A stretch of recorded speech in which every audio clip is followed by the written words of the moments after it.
Hey guys, hey open book, what's going on, girl? Hey, my 2 cents, what's going on? How are y'all doing today?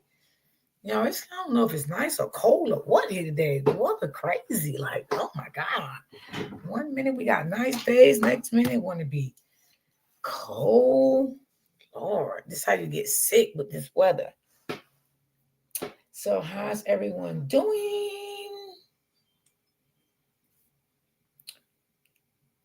Yes. My girl, open book, how's you feeling? I'm chilly, y'all. I had to put my windows down because I like to open up my windows sometime in my house to get fresh air, after I clean the house and, light little candles and stuff. But shit, it got cold in me again. I had to put them windows down, honey. Hey, Pammy Pooh. I'm in the bushes. I'm driving. Where's you going now? Oh, okay. I forgot. You told me yesterday. Never mind. I forgot. Okay.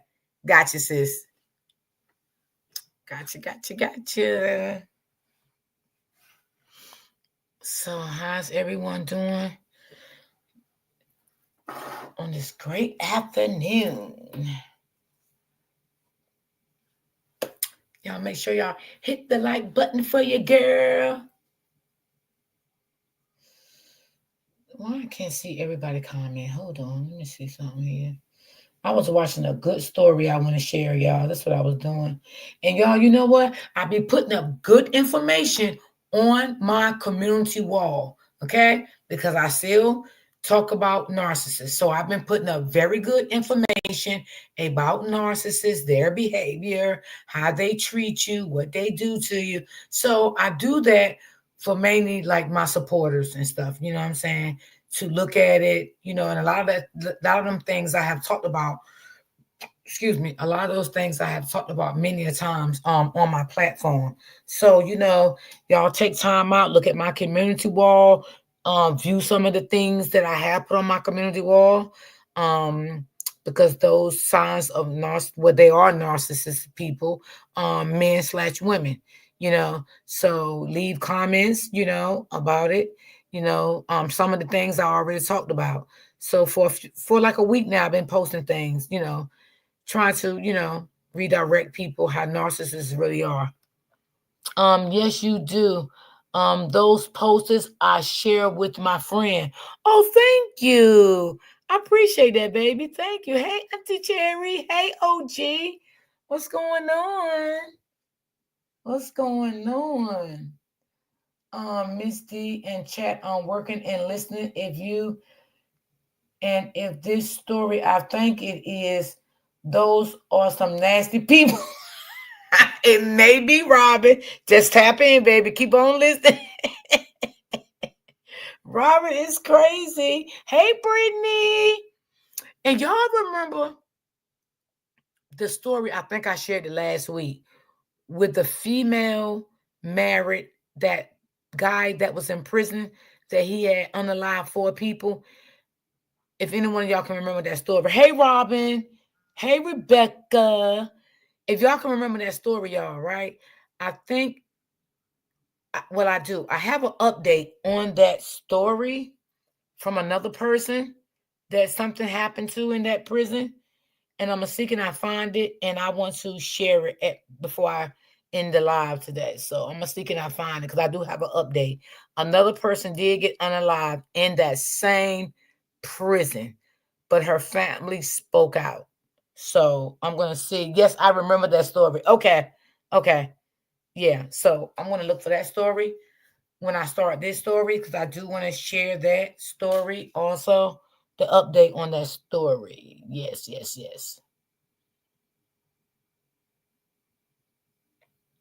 I was called a narcissist. I'm so confused. Oh wow.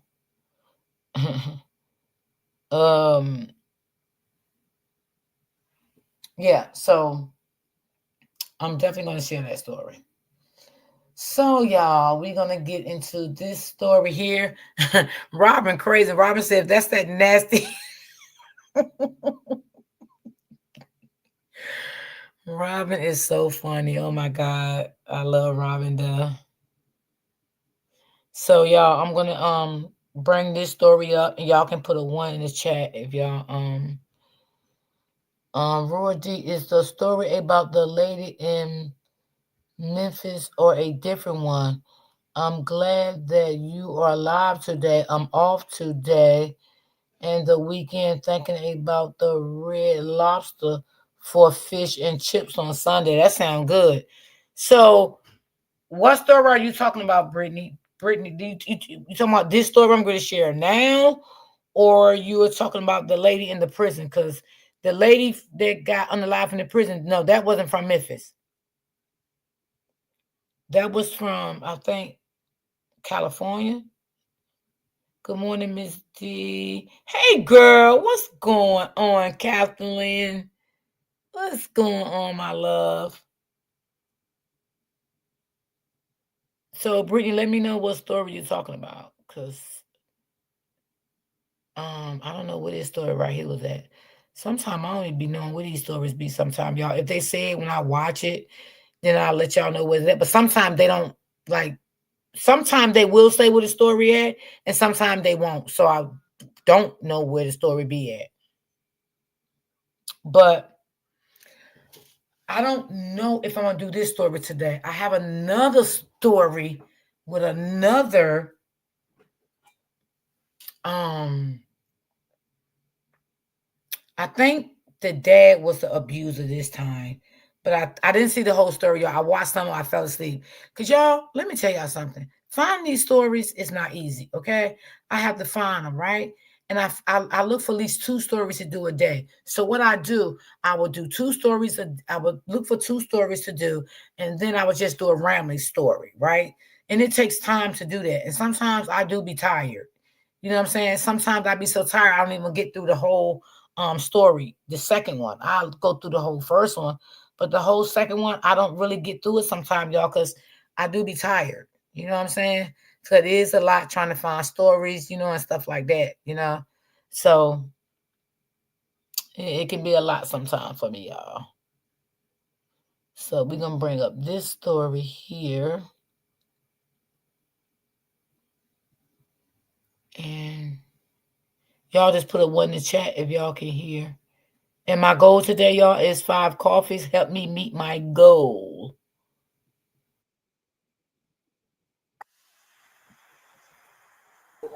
You're going to have bigger problems than us. We have officers here. For a dirty house. It's undirty. Get rid of all your dogs, all your pets. On May 24th, 2023, officers responded to a residence following a report of a child living in extremely unsanitary conditions. Hey, Auntie Lynn. Sheriff's office. Oh, there we go. Hello. All right. Don't get excited and close the door. Are you Robert? Are you Robert? Yeah. Okay. We're with Child Protective Services. My name's Jordan. This is Kristen. Law enforcement's here for our own protection. Oh, yeah, I will pray for you, but you know what to do. You're very educated, too. So the reason that we're here is we had received a complaint about the conditions of your home and for the safety of your daughter about some unsanitary living conditions. Yeah. So, is your daughter here tonight? Yeah. Okay. What's your daughter's name? Isis? Is that how I say that right? Isis. Okay. Is Tiffany Bailey? Right. Let me know if y'all can hear. Put it on. Okay. She's going to need to come out and speak with us as well, but we're also going to need see the inside of your residence tonight as well, because the complaint is pretty serious that you guys have some cockroaches inside. There's some insurance and trash. Bombed. Okay. But before we can, leave tonight, we're going to have to see and walk through to make sure that the conditions are safe for Isis to remain here tonight. If it wasn't safe, you decided it wasn't, then what? Then we would need to make appropriate arrangements for your daughter. Okay. And that could include family members or friends, and we can discuss that, but we need to evaluate the safety of your daughter. Okay?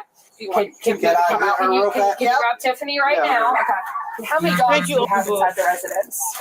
Hey, I see how bad it is. Just leave the door open. Yeah. Listen. I see what it is. I'm not letting you close the door. That's fine. We can look in. I know. I'm not letting you close. Don't let the dogs run out. Go ahead and yell for. Go ahead and get the dogs. Headache gave me a headache watching. All right. Help me? Are you Tiffany? Yes, Brittany, Jesus. This is my Take phone. a wheel. Where we talk about the services, law enforcement Thank you, Brittany. as well. I know y'all can't hit them dogs. Good God Almighty. He's putting it. I think they're keeping the door open. I've seen too much. I'm not closing it. Okay. So why don't you step over here? Girl, I feel like strolling through this part. That shit fucking my anxiety. Because your daughter is living here in the conditions, and we can see inside the residence. I know, it's terrible. It is. All right. So, you know, we're obviously going to walk through. We're going to take some pictures. You know, and we obviously just from seeing inside the residence, we're going to have to make some alternative measures for where your daughter can stay. Where is your father and mother? Brittany, you can drop my coffee link in the chat for me, please. Oh, you did. Thank you, Brittany. You can call them. We'll need to call our supervisor and do like a CPS check real quick. You know. Yeah, that's why I said bring that barking. Good God. Okay. Have they ever had any child protective services? Any open cases or anything? Okay. I haven't been down there in forever. Had like years. I haven't been there in years. Has ISIS? Does she have a relationship or a bond? Okay. I don't want to skip the whole thing. That Can bumping you go on my get ISIS goddamn for nerves. us right I'm now? sorry. He's not. He's not. Get her. Yeah. Thank you. Get you outside.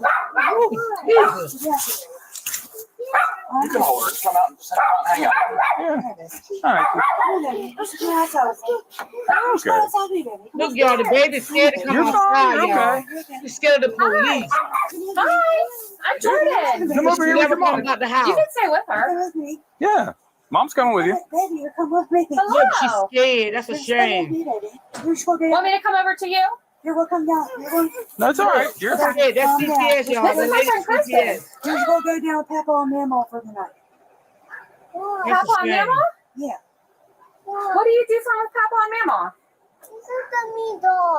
What is it? Something about mean dog. Okay, all right. We'll Well, do you- Papa and Mama so that Daddy and Mama are going to clean the house. But it's going to take ever. Hey, Okay. dogs, get up. All right. No. So we do need a phone number for Yes, we were fussing about Clara the and barking, Laura. What's going on, girl. Mom and Dad? Do you want to just go ahead and have them It was start good. this way Yeah. and get her? Tell your Mom and Dad how to get her. Damn, Hey, shit, them Isis, can you dogs tell love. me how old you are? Try a couple people. You're 8? That's pretty cool. Can you Hey, tell me what you've been doing? That's why I had to skip it, y'all. That barking was too much. You're homeschooled, correct? Yeah, I'll text it to you. Are you running around All right, school? thank you. Yeah, Miss Jones, they do. Yeah, we're homeschooled. Yeah. That's it. All right. What That have baby you was been living doing? in filth. Bring mom to. Tell her hurry up. You have dogs? Tell me about your dogs. No. What are your dogs' names? The CPS worker y'all trying to get comfortable with her because she's I afraid. have a brown dog. You have a brown dog. His name's Snickers. Snickers. I used to have a dog That named name. Snickers too. We can tell them what happened. What happened with this house? I'll explain to them. It's okay. I'm just trying to No, calm I her know. down because she's I really know. scared. I'm just- I'd rather not talk about the house because we're going to have a conversation about the house once she's I calmed know. down. I just want to explain to you how it started. Okay. I Well, got really sick and I was in the hospital. I died. And I ended up not being able to walk for a long time. And he got really caught up with taking care of me. And the house got let go for a very long time because of that. That's how it all started and how it all happened. How long ago was that? In 2021, I lost my legs and couldn't walk until clear in the middle of 2022. And I had to go to like 5 million doctor's appointments. It took a very long time to get healthy again, and all that happened. And So how She long? died for 6 minutes. We were in a coma for like 2.5 weeks. So how long have you been well? I just started got my legs and walking back again towards the end of 2022, and everything just started getting back to normal again. And I just started getting back to work and all that. So where do you work at? That little I girl is just got a so job working scared, y'all. Look AAA. at her. I'm gonna work She's right very now. Just had afraid. to jump off the computer and run back out here. So, Do you work? No, I'm not at the time. Okay. So you weren't able to keep up with the housework? Well, It was very hard for messed him. me up watching her go through that. Like, Okay. I already have anxiety issues. Watching her die, thought I was going to lose her. By the time that she was able to feel that I felt like she was going to make it, and you think that's the moment you'll be able to take a breath. That's when Jelly Shell, what's going on, boo? happened. Like it was all picked down on me, and I had constant points where I had to have ambulance come down here and stuff. I was having a heart Does she have to use the restroom? That's how bad my. She go to the bathroom. You have to use the bathroom, baby? You have to use the bathroom? So do you guys have, what utilities do you guys have here? You got water, electricity, water, electric, garbage, and all our utilities are on. Okay. So when's one of the last times you bathed? That I bathe? She just bathed the other day. Yeah. She bathes regularly. Okay. Does she have to use the bathroom? Yeah, because she's taking at her room. No. So is there a reason that she's I don't know. doing that? She don't like those shorts. Yeah, she doesn't like the shorts. She hates. There's not a She hates clothes. Yeah, She doesn't like clothes. Like we have a hard time keeping clothes on. What, baby? Yeah, she doesn't like clothes. Where she go to school at? We homeschool. We do a program once. No, she don't go to school at all. Stop lying. I need my phone because I can't remember it. We're done at. My phone is Nasty on the desk in my mother. work room. You disgusting. You're going, baby. Why did we need to clean the house? Because we have to. You have to come back after I get the house clean. Does she have clothes down at her mom and papa's house? Yeah, they keep. Okay. All right. Because Nemo's house is dirty. No, it's not. Well, we can show her, and if not clean or whatever else, then Does that make sense what the ladies are telling you? Hey, you guys Lisa. understand that. If the house that, If we get down to Cambria and it's a mess, then she can't stay there. so just be honest before we go down Yeah. I don't know what they're like. Okay. We'll Man, ask I them. haven't been down there in a long We'll time. ask them whenever they get here. Because she also has her dad too. Who's her dad? My dad? Yeah. What was his house conditions? Oh, his house is excellent. Okay. Has he ever had any CPS history? No, Who does she have a good relationship with? his parents. Do you know if they're on their way up here? Yeah. They are. Okay. So who does she see for a pediatrician? Pediatrician is Dr. No. Is she up to date? What are you talking about? Is she up to date on visits?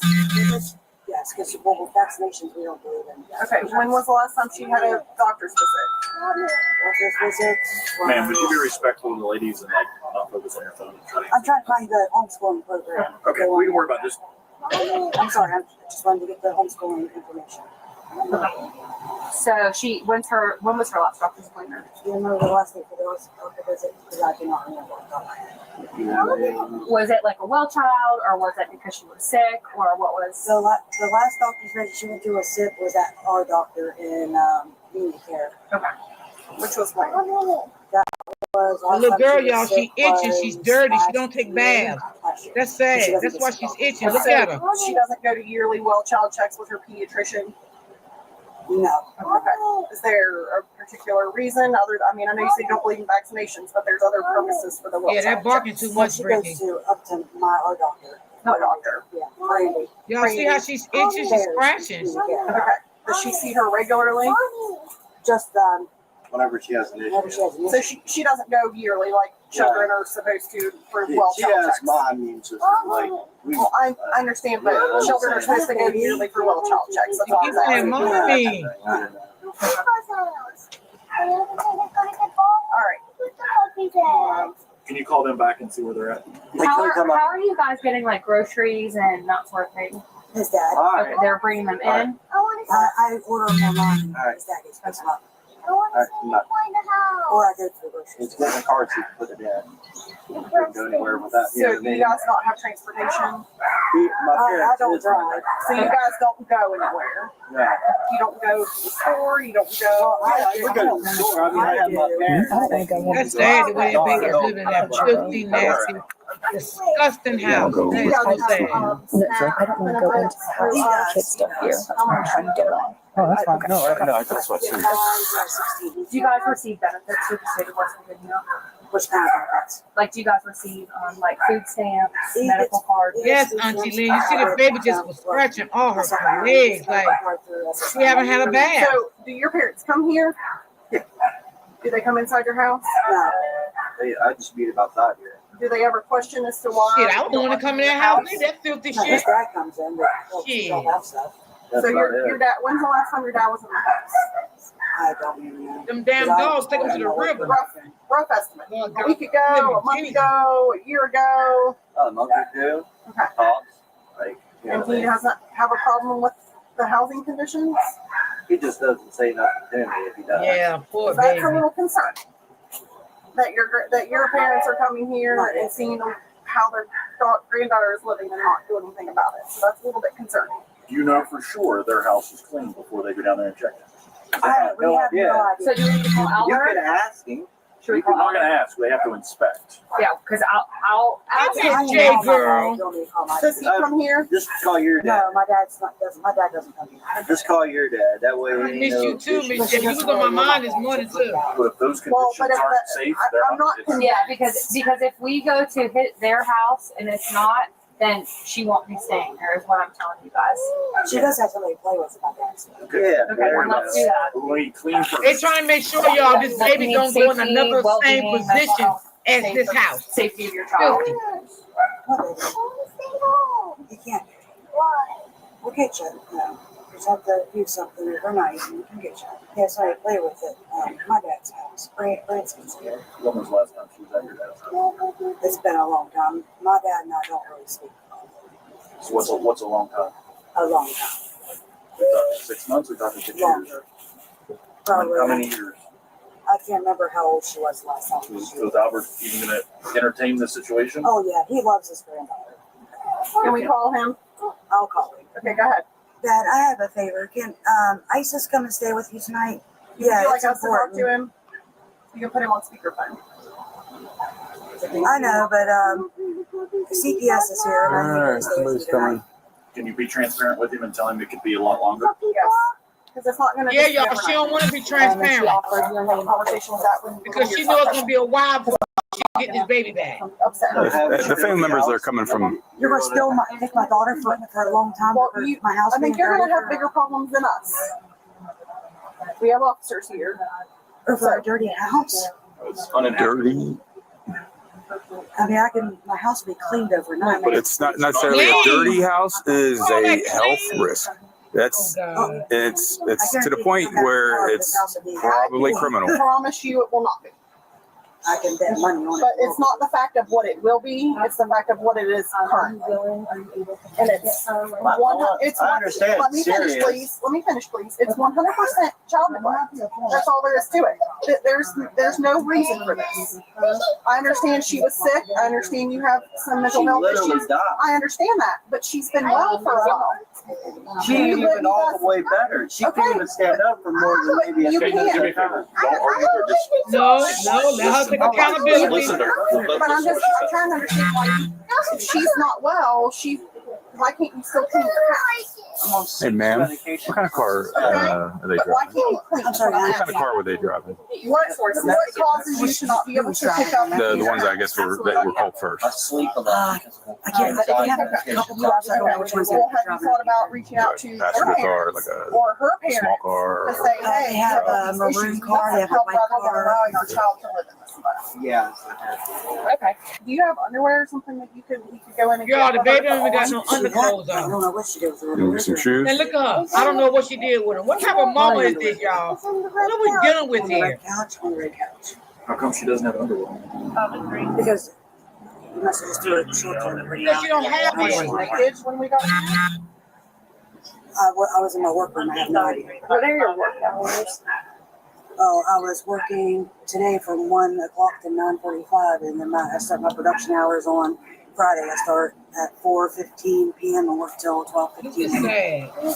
And I'm off on Mondays and Tuesdays. You don't like it? No, I am When you just say working AAA, right is now. that your roadside service type of thing? Yeah, and I'm just, You like to do at home call center? yes. Emergency roadside assistance. Hello. No, that's not where this is going. Oh, That child. Can I have my granddaughter? So here's what we're gonna do, ma'am. Let's Talk walk back to here these and have a ladies here. conversation. Let's walk back I don't want here. to talk in front of her. Out of earshot of. When was the last time she saw Albert? honestly, it's been a long time. It was before she died. Yes. So My, a year and a half, Couple years. yeah, it's my Over, father and at I least have over a 2 years. very strange relationship. I want to say home to people to give me some clothes, please. Oh, least you have somebody to play with. She said he gonna get me some clothes. Oh my God. He's got a little boy there. Is it my friend? He's never like That's sad. So it kind of makes it strange. That baby knows she ain't got His nothing. name's Branson. I never disrespect the man, though. Yeah, it's her father, I but think it's my boyfriend. Your boyfriend? You're too young for a boyfriend. I never yelled at him or cussed him or anything like that.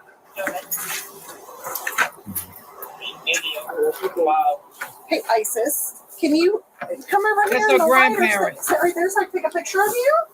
Can I take a picture of Okay, you? Judy. Okay, thank you. Okay. You ever like that? Okay. I'm just gonna stay right here, honey. You like to take pictures of yourself all the time. Thank you. You, Albert. Yeah. Hello. Albert. How are you? I'm good. I'm Jordan. I talked to you on the phone. I'm okay. Kristen. I'm also a CPS worker. Okay. So, probably first thing you're gonna need to do is save her. Yeah, just nasty, I Brittany. got a Nasty. neighbor female. She can Disgusting. help me with Okay, that. okay. And I don't know. You probably don't have any clothes at your house. I've got clothes for my grandson. Okay. He's Just they're size whatever. 7s and 8s. I mean, they're Just short. whatever until. Until I get some girl stuff. You can come into our office and we can get you an Amy's Attic clothing voucher. And we'll get you some clothes. And is it paternal grandparents? I don't know how you got here. Isis that you can get them might be cleaner than anything that's inside this house. Like I said, I don't think that you want to buy anything from inside this house into your house. And whatever you take off of her. I haven't been over for a year or something. The baby don't even know. It's bad, and I understand she might not know you, but you're probably the safest and cleanest. I don't think you're correct. Whatever you take off of her, I would just throw away. I think you need to take her tomorrow to see the doctor, because I don't think she's been to the doctor for a very long time. Well, I know she don't have a chance. Yeah, because they don't supposed to be believe in it. homeschooled. They don't Believe in it, but she needs to see that doctor. The last place they lived was like this, and Okay. they had to actually condemn it. And they got me in trouble with the cops. But the cops said that the cops, I had the cops meet me there because he was supposed to choke the girl and going to kill the dogs and all kinds of stuff. You know, I had the cops meet me down there. And when they got done, they come out and the cops said, "Well, it seems like the problem is you because you won't come around." I come around. So, you've been in that house. Well, you don't have any criminal history, do you? Okay. You're gonna have ISIS. And That's you're a shame agreeing that to you're lose not your gonna allow child any over unsupervised contact That's sad. at this time. When did she There's last no eat? excuse. When did she last eat? She goes through sprints, kind of like I did when I was little, where she'll eat a lot over a period of time and then barely eat nothing over a period So of when time. did she last eat? Today, pizza. It was probably about 2 hours ago. You want to leave her out there? That's what I was getting ready to do. Yeah, just go get her because Grandpa's gonna get on the road. Come here. Come on here. Grandma's got you. Need her hair washed. Good Lord, the grandpa said she need a hair wash. Where you going, baby? Hey, I'm your grandpa. Look at her. She This is hiding from her Grandpa grandpa, y'all. Albert. She's scared. He's Little got girl a is little boy scared. about your age at your house, right? It's a boy, right? Branson. Branson's age will be 9 October. Oh, well, see? You got They're about it's your the same age. age. She's Yep. 8. You have a little boy to play with. Yeah. Got We'll be running toys. wild. You got toys, and cartoons, There you go. chicken nuggets, and Oh, cheese, that sounds Can't beat good. that. and French fries. I didn't eat dinner, so that sounds real good. I Perfect. think Grandpa's speaking your language. I know. Grandpa's speaking my language. I might go to Grandpa's house. You got a cat. What's that cat? You got a pistachio. And it's sad because, you know, you can tell the grandfather and them is up in the little Well, that age sounds like fun. Isis, thank you ready God to they go was with here. Papa? to take their grandchild. Thank you very You're much. welcome. She probably went into the country. Oh, jeez. Oh, God, I don't think I can pick you up. Come here, baby. Out there. You're way too heavy. Thank you for coming. Yes, thank you. We appreciate it. Yeah. Have fun, All right, Isis. you guys can get on your way too. Yeah. She drinks water. She likes water. She likes juice. She likes all that stuff. Ain't picky. She's not a normal kid. She likes veggies. She likes water too. You wasn't feeding it to her. Most kids don't really like water. They always want pop or something like that. I'll go and check on you. Love you. Let's do this. I have no You idea. want to put a suit on? Okay. You guys understand they would like to walk through and witness what's Yeah. inside. Okay, you guys good with that? You can't walk through there, but you can. I want y'all to see this house that they walking through. You can't walk through You can't walk there. Just to be honest. the whole house. Well, or, there's like, a refrigerator that I didn't get moved from in front of the door. Permission. You have permission to walk through, but you can't walk through. right. Just trying to tell y'all. I'm just being honest with you. Situation. There's roaches in there. Are they everywhere? Yes. That's why. That's We why. have a bunch of bombs. We have a bunch of bombs to bomb the house. We just haven't yet. We're going to do it all the same. I'm just upfront and honest with you. You thought you know what you're walking into. Wow. Okay. Yeah. All right, I'll start with this. If you want to have better look, thank you. If you want to have better look, just Oh my open the God, house y'all, and use look the at back door and that. try to open it. House. What door do you all typically use? My Well, God. we're trying to There's no way in heaven that I could have had a child living like that. This I is guess is true. really all we need. Look at it. Oh my Jesus. God. Okay. Oh, Jesus. This is filthy. do we have to get through the whole thing? Seriously? I The don't cops think don't so. even want to go all the I don't really. I way think in. this is enough. I'm just getting warned. I'm getting charged. That's for fucking sure. But I just don't think it's. Here, I'll give Jordan the phone. I don't think we do. I don't think it matters. No, they. I mean, I'm just. I mean, she's out of the house. That's the most important thing. I can charge them. Yes. And meet all the Yes, this is Nicolette. Oh my God. Oh my God. Yep. Where do you guys? Lord have mercy, Jesus. Donald Trump's chaos Wow, is driving did y'all up see that? prices Hold as on. Governor Josh Gottheimer will stand up to Donald Trump, fighting to protect Medicare and Social Security and expanding is the child filth. tax credit for Jersey families. Yes. Josh Gottheimer, common sense and lower cost for Jersey. It is 2025 now. If you're not wearing glasses that you can immediately turn into sunglasses whenever you want or change the color whenever you want. Our prosecutor is going to want. Yeah, this is they don't need her back ever. Oh my God. These ladies will file custody type court paperwork for child abuse and neglect in circuit court in Harrison County. Yeah, we're just saying we just want to have a chance to make things right. Today's the day. This is your choice in life. Well, here's the thing. When it comes to the court system, will you get charged? More than likely, yes, you will. Okay, I'm not going to lie to you. Now, after which, whether what the court wants to do, they can put you on some type of path to fix your situation. And if you don't, it could get way worse for you. Or if you do, you have improved, then they can maybe drop things down to maybe misdemeanor status, stuff like that. Whether the thing is, this is very serious.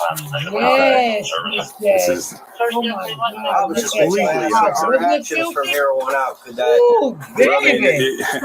well, definitely, definitely from here on out, you might want to just do everything you can.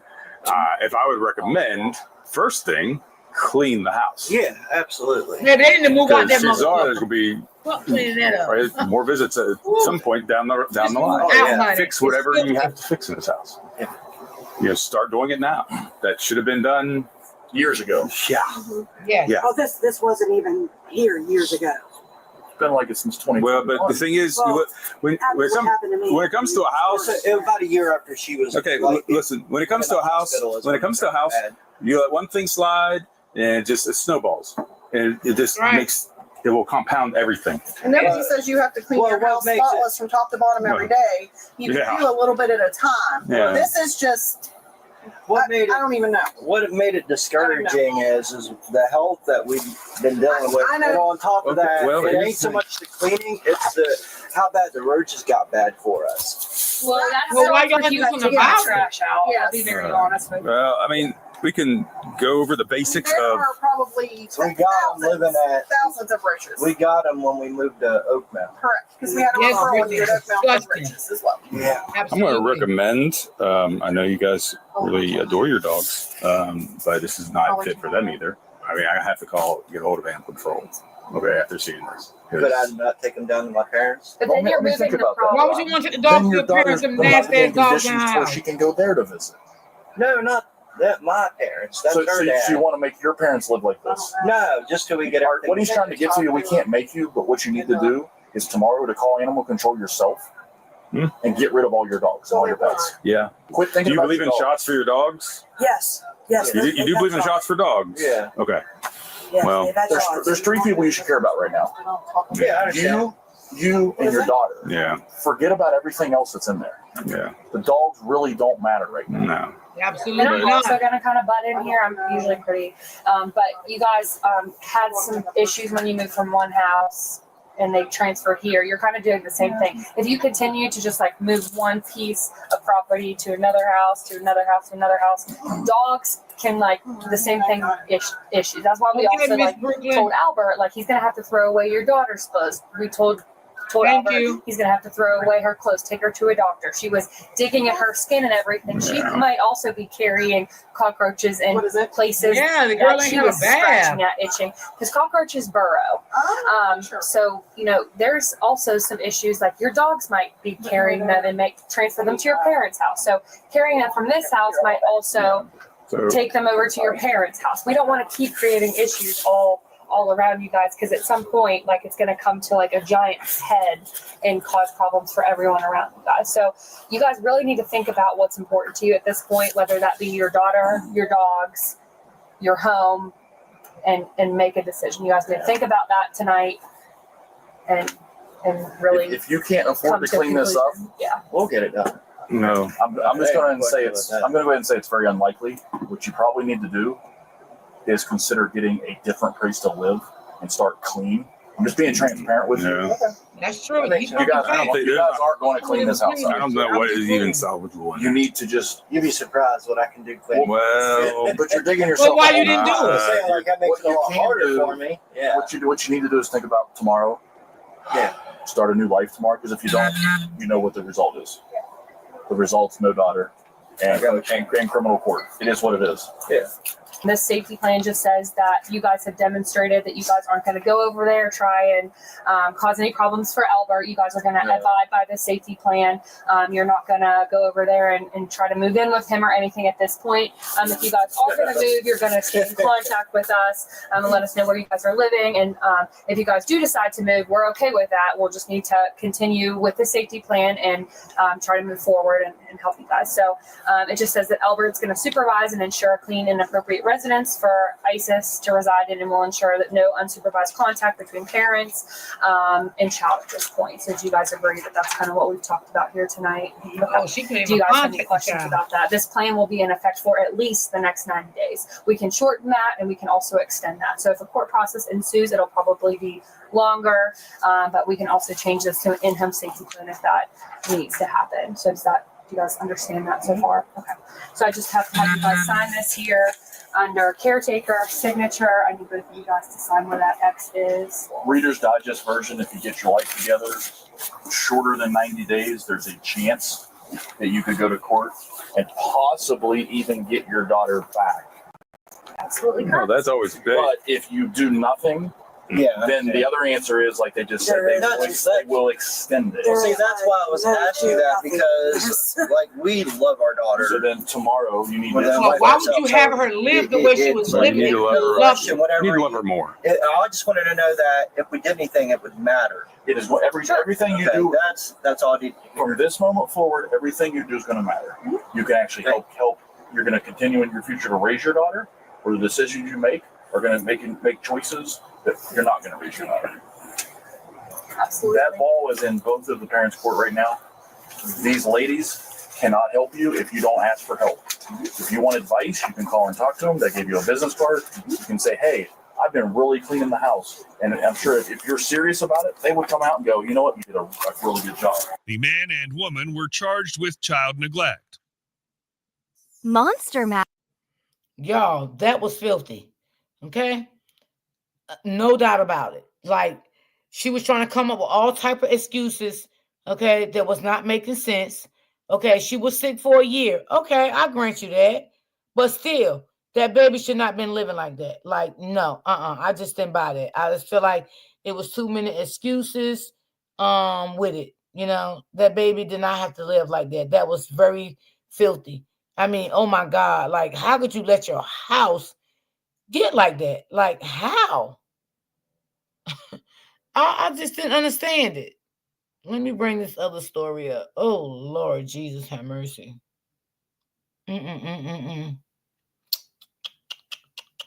It's just so much going on. Y'all, I got another story. Hold on. Let me see. Can I look for?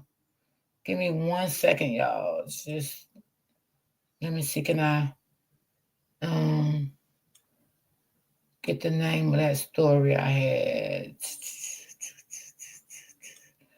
I be having a lot of stories. Okay, let me see. Can I find that one? Mm-mm-mm-mm-mm. What a filthy house.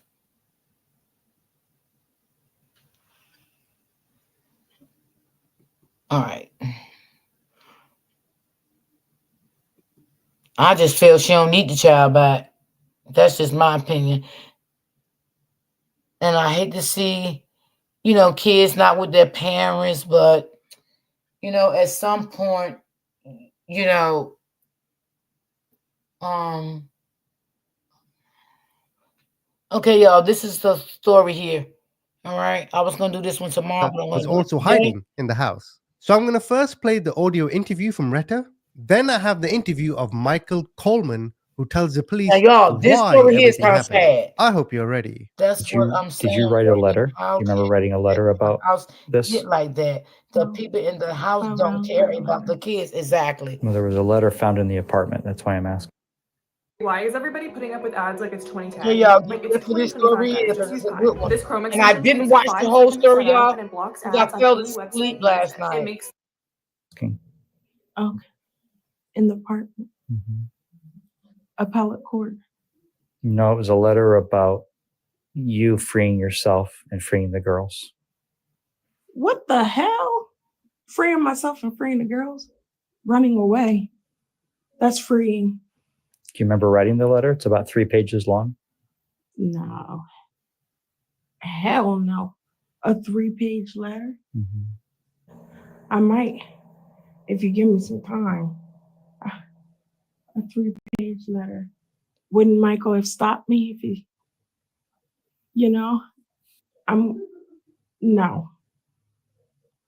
going to tell you that I don't remember writing a letter. Okay. Why would I write a letter? I would fucking run away. I don't know how to not feel. Right. And why did you do this? Because he told me. Michael told me. He helped me. We helped each other. Well, he held my hand and then his hand. Did you know that was going to happen? No. Okay. I mean, now I do. I've been in here this long, and every day I remember more. Sure. I remember him saying, I was trying to fight to not go under, to not blink out. It's almost as hard as enduring this pain. Okay. I think we should stop for today. Okay. I want you to get some rest. We'll talk again. But if you're remembering more and more, then can I write everything down if I remember? If you'd like to. I need pen. Okay. I'll get you one. And pencil. Keep him away from my daughters. Keep him away from me. Okay. That's why they're here. If you could get my daughters, where are my daughters? Ma'am, they died, hon. But you told the hospital staff you already knew that. No. They were alive. She was in bed. They weren't deceased. Neither one of them were. Okay, she lying. I was really strict. Something is wrong with the strict person. Like she's mental and crazy. Yes. It caused so many problems. We argued every single night because he didn't have structure. Was underweight because her father didn't care what she ate. Anything to keep her quiet. He did it. And I hated it. He'd give her candy or honey buns before dinner. Mm-hmm. And then she wouldn't eat. But he said it's better than her starving. I wasn't allowed to go anywhere. I wasn't allowed to eat certain things. I had to sneak certain foods I like. He wouldn't let me eat gummy bears or gummy worms. or anything with pork. He wouldn't let me drink Gatorade, and I like Gatorade a lot. Do you remember writing anything on the bathroom wall? Yes, I wrote what he told me to write. Tell me about the bathtub. Do you know why the stereo was in the bathtub? There's no stereo in the bathtub. In the tub, there's no. It's not in the tub. There's only writing on the wall. He told Well, me did you help him kill them, to put Sharon? Kevin. Kevin's not as crazy as Michael. So you wrote, where'd you write Kevin at? I don't know. Do you remember what you used to write with? Yeah. A marker. A marker? When he was holding your hand over the knife, what do you think he was trying to do to you? I'm not sure because I kept going in and out. But I got to a safe place to run. I got to a safe place. Where at? That's why I'm here. Because I got to a safe place. Where was the safe place at? I put something against the door. You pushed something against the door? So he can't get in. Where were you when your injuries happened? Which room? I don't remember. I was back. Okay. But you pushed something against the door so you couldn't get in? I heard him. I heard him coming. He was coming. You could hear. You can hear when somebody's coming up the steps. Right. You can hear it. From outside? Yes. Oh, okay. I didn't run because I was too weak. But I got them. Hold on. Get this commercial off. Yeah. So before you went in the room and pushed something against the door, were you in the room with the girls? I think I was off. I think I was staggering because I was trying to Hey, find. Terry. I think I was trying to find a phone. Okay. Do you remember where the girls were when this happened? Yes, Miss Lynn. I When you were think staggering? she helped the boyfriend, the father Where of were one of they? those girls. Because I think it was only one Asleep? girl was his I kept daughter. asking him. He asked me to check on him. I did. I looked. They were fine. Are they fine? I saw him peeking. He said, "Yeah, they're fine." Okay. I said, "Okay." When you heard him coming up the steps? I ran. Where were you when you heard him coming up the steps? I don't remember. I just remember those sounds. It's so staggering, like a vibration. Did you give anything to the girls to drink? No, No? no. Okay. Did you give them any medications to help them sleep? Not that I remember. Hell no. Okay. My kids, if I would give them something to sleep, it's melatonin. Okay. 3 milligram. 3 milligram. So no pills or anything like that? No? Okay. They're too. I just have to ask. I don't like pills. All right. Okay.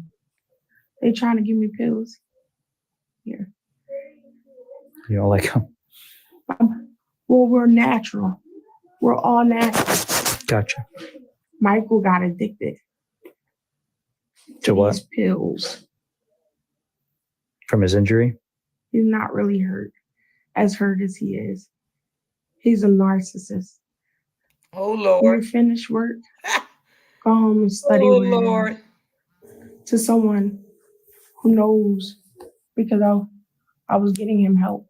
He's trying to go to therapy for it, for medication, for more.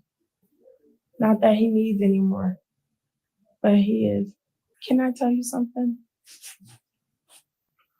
He thinks the only important bill is the rent. The rent? And that's it. And I said, well, we have electric. He spends all our money on weed. On weed? He abuses it. I reported it. I tried to report as much as I could to get him help. Who'd you report to? Zach Clay. Who's that? our marriage counselor, Oh, okay. and Marie, You feeling some pain? all the time. Okay. I'm just I want to talk So I want to. so he doesn't catch. What you're saying? Yeah. So I include everybody. So let me just kind of recap what you've told me. Mm-hmm. Okay. Michael was upset at the court results because he was worried he was going to lose the SSI money. Mm-hmm. How much was that a month? Wow. We only had like 100 and something to pay. After that, our rent is $9.15. Okay. So he's upset he's going to lose that money. Mm-hmm. And why does he start making you drink? He was very upset. Why does he start making you drink? I don't know. Why did you? We were supposed to celebrate that weekend. Oh, okay. We bought a bottle of wine, $2.99. I think it was Moscato. Something really low, not strong. Mm-hmm. Just one bottle? Yeah. Okay. So when does the cutting start? What day? Do you remember? When he started freaking out. What day was that? If you remember. He started freaking out immediately. Okay. He was freaking out Friday when the court told him. He started freaking out immediately because he heard the hearing. Mm-hmm. He was on the bed. He was fucking freaked out. But I wasn't. I should. You would have thought I would have been. Sound like it's some mental issues So with her also. I guess wasn't freaked out. I'm a little confused. So when he has his hand over your hand, and the knife goes into your stomach. It didn't go in my stomach. Hell no. But you have a stab wound in your stomach. Don't you think I would have woke up from something like that? That's where I'm trying to understand. Because I tried here. That shit hurt. It hurt. And you tried your leg. That shit hurt. Right? It hurt bad. You have one in your ankle too. I do. Mm-hmm. I do. You're right. This one. In your arm. Mm-hmm. And this one. And your leg. Okay. How'd the one in your stomach happen? Because we were arguing because he was mad. I felt it. I wasn't supposed to feel it. I kept telling him too strong. Do you remember how this one happened? No? I know how these happen. Okay. You don't remember how the neck happened? My neck is really cut. Mm-hmm. I mean, y'all, he tried to take her out of here. But you don't remember how that happened? Lord. No. Stomach, neck. Okay. My neck is really cut. You didn't do that? Let me tell you something. I could pack a mean punch. I'm sure you can. But if I wanted to off myself, why would I stick around for this? I don't know. Yeah, Brittany, I don't know why. I was just saying One the other thing day on about the me, live. I don't know why people if I'm do gonna do that. a Like job, they I'm bring gonna the do the children job. involved. Like, If I why? was gonna off myself, Like, nobody would have been able to I don't see. like that. Period. So when you pushed something against the door, you ran into the bedroom then, right? Mm-hmm. Okay. Do you, when the cutting was happening, what room was that in? I don't remember. Okay. Hold on. I don't remember. Because I was bleeding a lot. Okay. Do you remember where the knife went? No. Okay. Can I ask you a question? Sure. Why I keep seeing black shit? Why what? Why do I keep seeing black stuff? I don't know. What kind of black stuff? like little dots. Nothing main, just, oh, I've been up all night. I never got any sleep. But last night? I woke up 6 o'clock yesterday morning. They woke me up. Okay. But I remember he picked me up. Who picked you up, Michael? Yeah. But I was weak. And then he left. And he came back. Y'all, do it sound like she got some mental issues going on here too? What do it sound like to y'all? Did you ever tell Michael like to sleep out on the couch? Did you ever do that? Did I ever tell him? Yeah. I mean, did he do that? We never slept together. Okay. We never. Did he normally sleep on the couch? Yes. Yeah. Okay. Because thank you, Auntie J. I was For the trying to leave coffees, him baby. Thank secretly, you. Okay.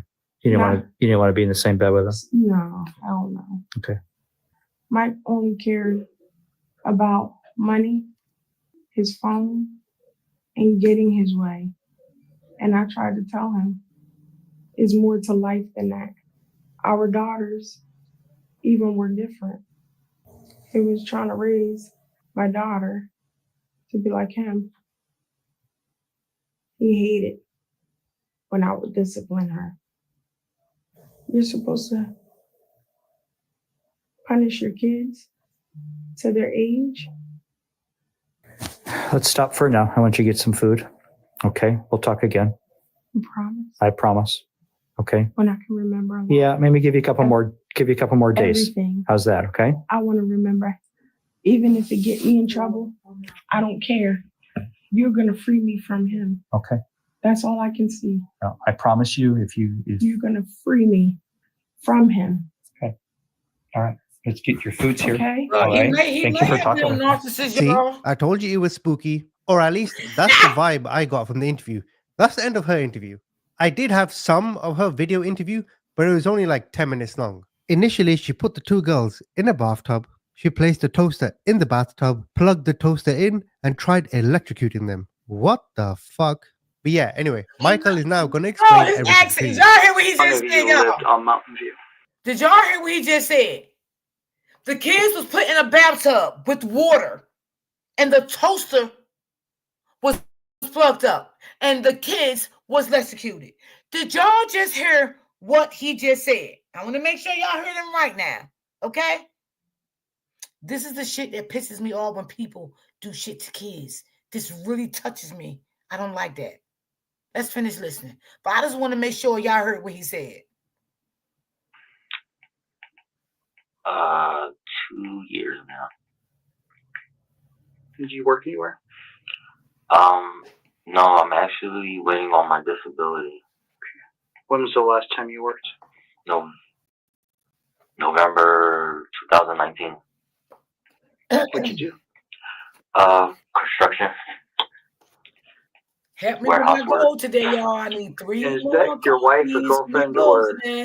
Loretta? Yeah. That's my wife. Okay, you guys are legally married? Okay, how long have you been married?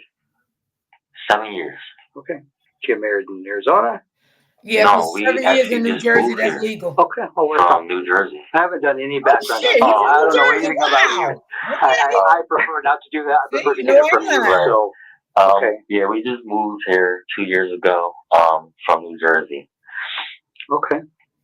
Why'd you come here? Actually, I followed Leslie. She's the one who wanted to move out here. Oh. So I told her I would support you. If you want to come out here, then I guess we're moving out here. Okay. But I do know one of the main reasons why we did leave New Jersey was it was getting really, really expensive where we were living at. We lived in, I don't know if you're familiar with New Jersey, but we were living in Atlantic City while the casinos were Oh, yeah, it is expensive out there. Very. There were really no jobs, and money was getting tight, so we had to move somewhere. So she chose Arizona, so I followed her right here. Okay. Did she work? Retta did cosmetology stuff on the side, like makeup and hair. Okay. Like around the neighborhood? Yeah, because she just got she just started receiving her Social Security benefits before Labor Day weekend, Friday. All right, how did I say this? Okay, so when we moved to Arizona, she brung to this state. Her and Kevin had joint custody, so she was technically supposed to tell the courts that she was leaving. Kevin filed custody, or he filed a motion for whatever that we were leaving. They forced Retta to bring back to New Jersey. Was where her dad. You could lower that. Okay. Was where her dad for a couple months, and then when spring break started, he gave back 2 weeks before spring break started. Of which year? 2020 now? Last year. Mm-hmm. Okay, so 2 weeks before spring break last year, she comes to Arizona. Okay. And then Friday. She's supposed to go back? Technically, yeah. But it was Kevin's job to come to Arizona, and because Retta's the one, when he said, look, I don't have a babysitter, spring break's about to start, I don't know what to do, you gotta come get her. Retta got a round trip ticket for her, and he came back. So it was only fair that he was supposed to come to Arizona and get her. So on Friday, they had a court hearing. This past Friday? Mm-hmm. Had a court hearing. Kevin wanted full custody, and he wanted Retta to pay child support. And the judge told Retta, the guy right here she want to get away from for this long. Yeah, this is the guy that she called a narcissist, that she want to get away from him. He's the manipulator and gaslighter and abusive. This is him. How come you didn't go down to the courts and do anything?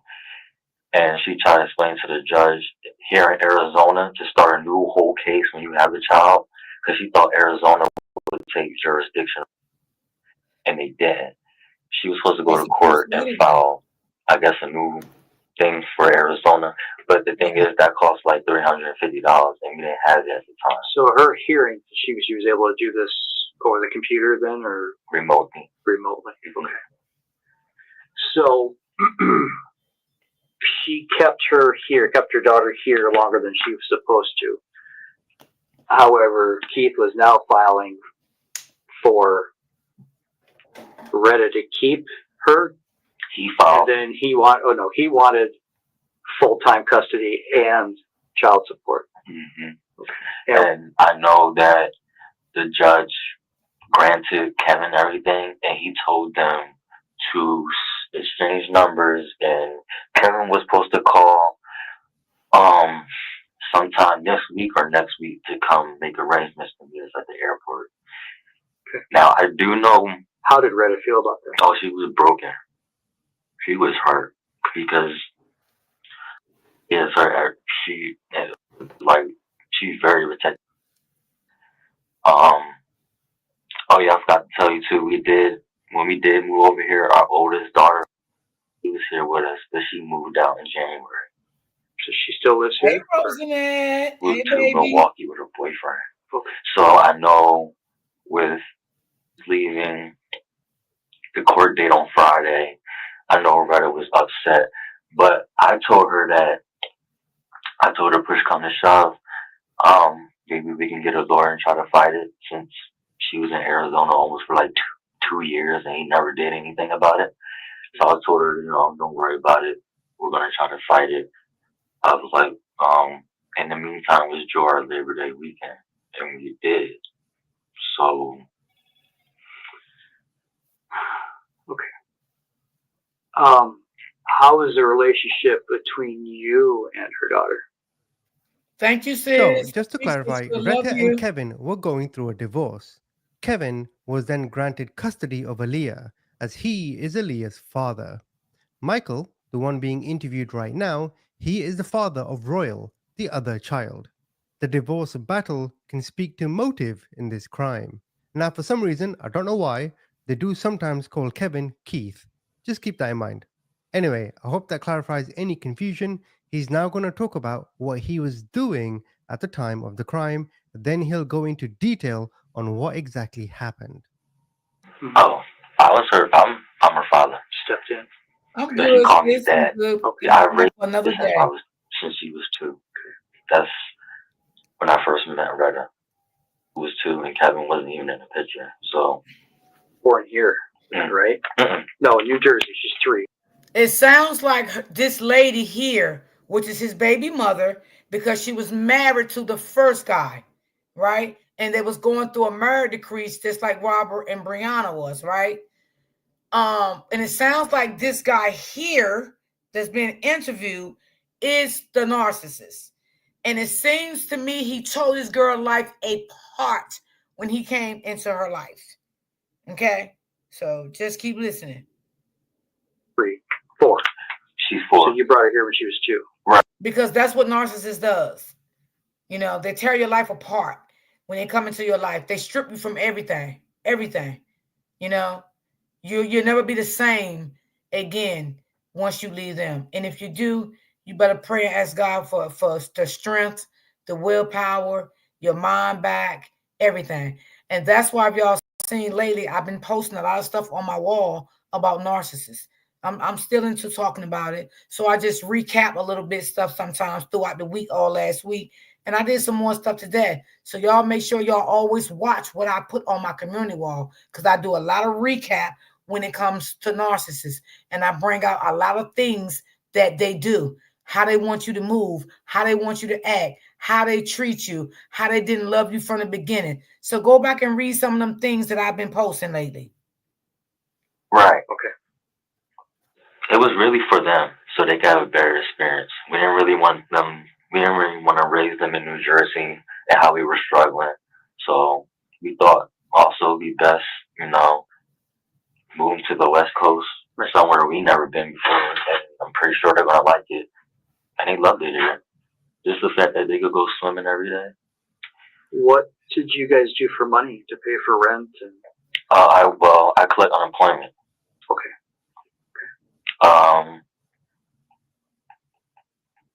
I would collect unemployment, and I would go to the blood bank. And what about Retta? She was receiving PUA, but it stopped last week. Receiving what? PUA. Okay. She didn't file for unemployment? She couldn't get it. She was only qualified for PUA because she didn't have enough work history like I did. Okay, that was Monday. What else did you guys do on Monday? How were they acting? I mean, I know they weren't feeling well, but were they? I mean, in the morning time they were fine, and then I noticed when she said they weren't feeling well, she does what she does with her medicine and stuff in the soup and stuff, and mix it together For the kids. Mm-hmm. What was she giving them medicine wise? I know she was giving them Motrin, melatonin. You better tell them, y'all. That's what they do. I don't know the other 2 other things. I just know that I've seen those 2. Okay. Before when she was giving them medicine, I've seen those 2, but I don't know what the other 2 were. So tell me about Monday night. What happens Monday night? Monday night, well, the girls, their bedtime is 8 o'clock, so they were already asleep, and Retta told me that she didn't want me around them, and that she think that she was getting sick, and that she was just going to stay in a room with them. So she tell you what she was feeling? What kind of symptoms?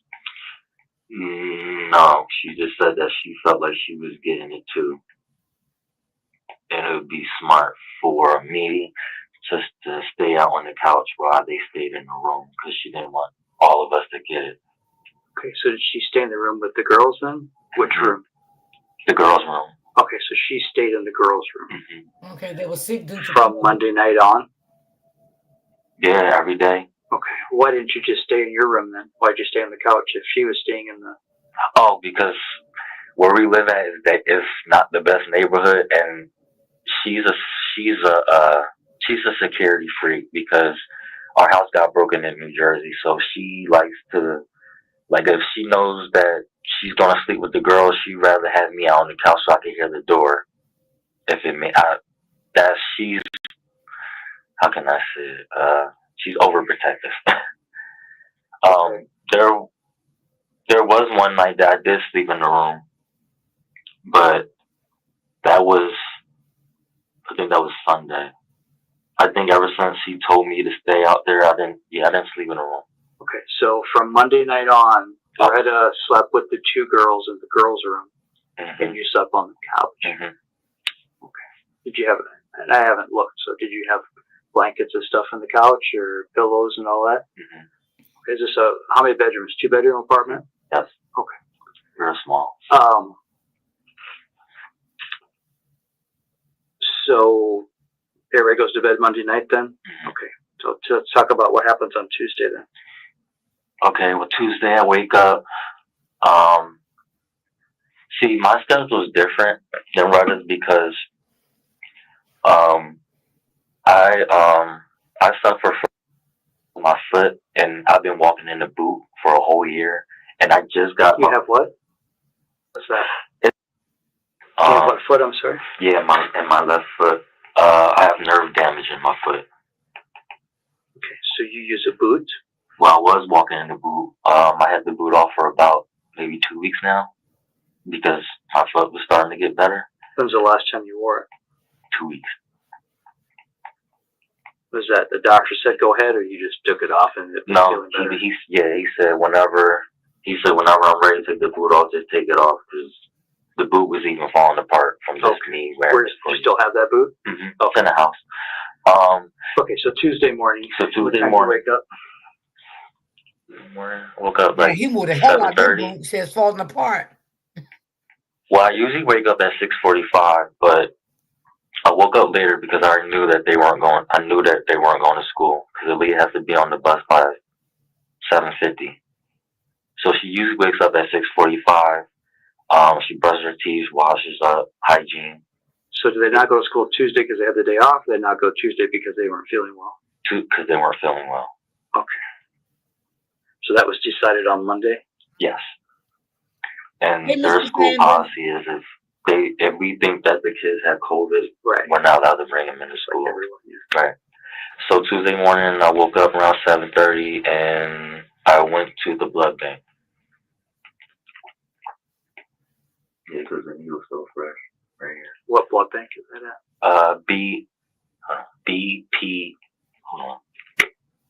BPL plasma.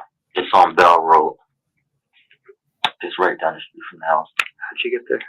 Did you walk or? Oh no, bus. Bus? Okay. All right, so you woke up 7:30. Do you remember how long you were there? Ooh, I was at the blood bank for at least an hour and a half.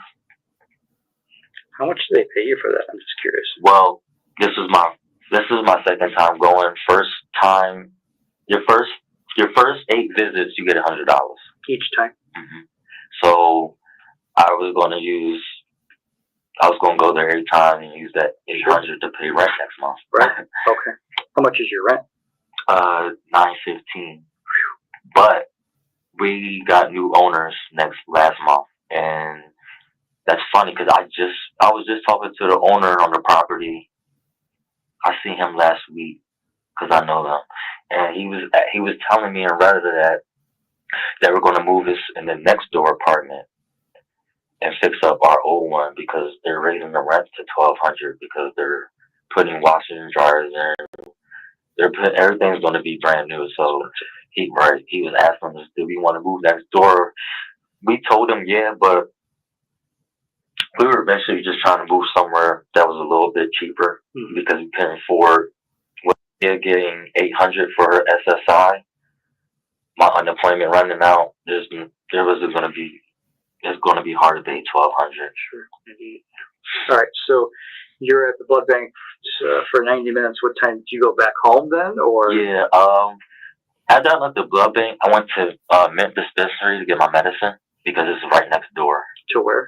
Mint Dispensary. For marijuana? Mm-hmm. Okay, then what'd you do? I came home. Do you remember what time you got home, approximately? Maybe 11. Okay. 11-ish. It wasn't after 11:30, I know that. I came home. I dropped my stuff off. I remember asking Retta. I always ask them, "Are they okay? Are you okay? Are you okay?" And she stays in the room and says, "Yeah, we're fine." With the girls still? Mm-hmm. And she's like, "They're just getting some sleep. I'm just trying to doctor them up." So I'm like, "Okay." And so you were talking to her through the door, or did you open the door? Tuesday I cracked the door and she yelled at me, "Don't open the door. They have COVID." And I'm like, "Okay." Retta, she is aggressive. I'm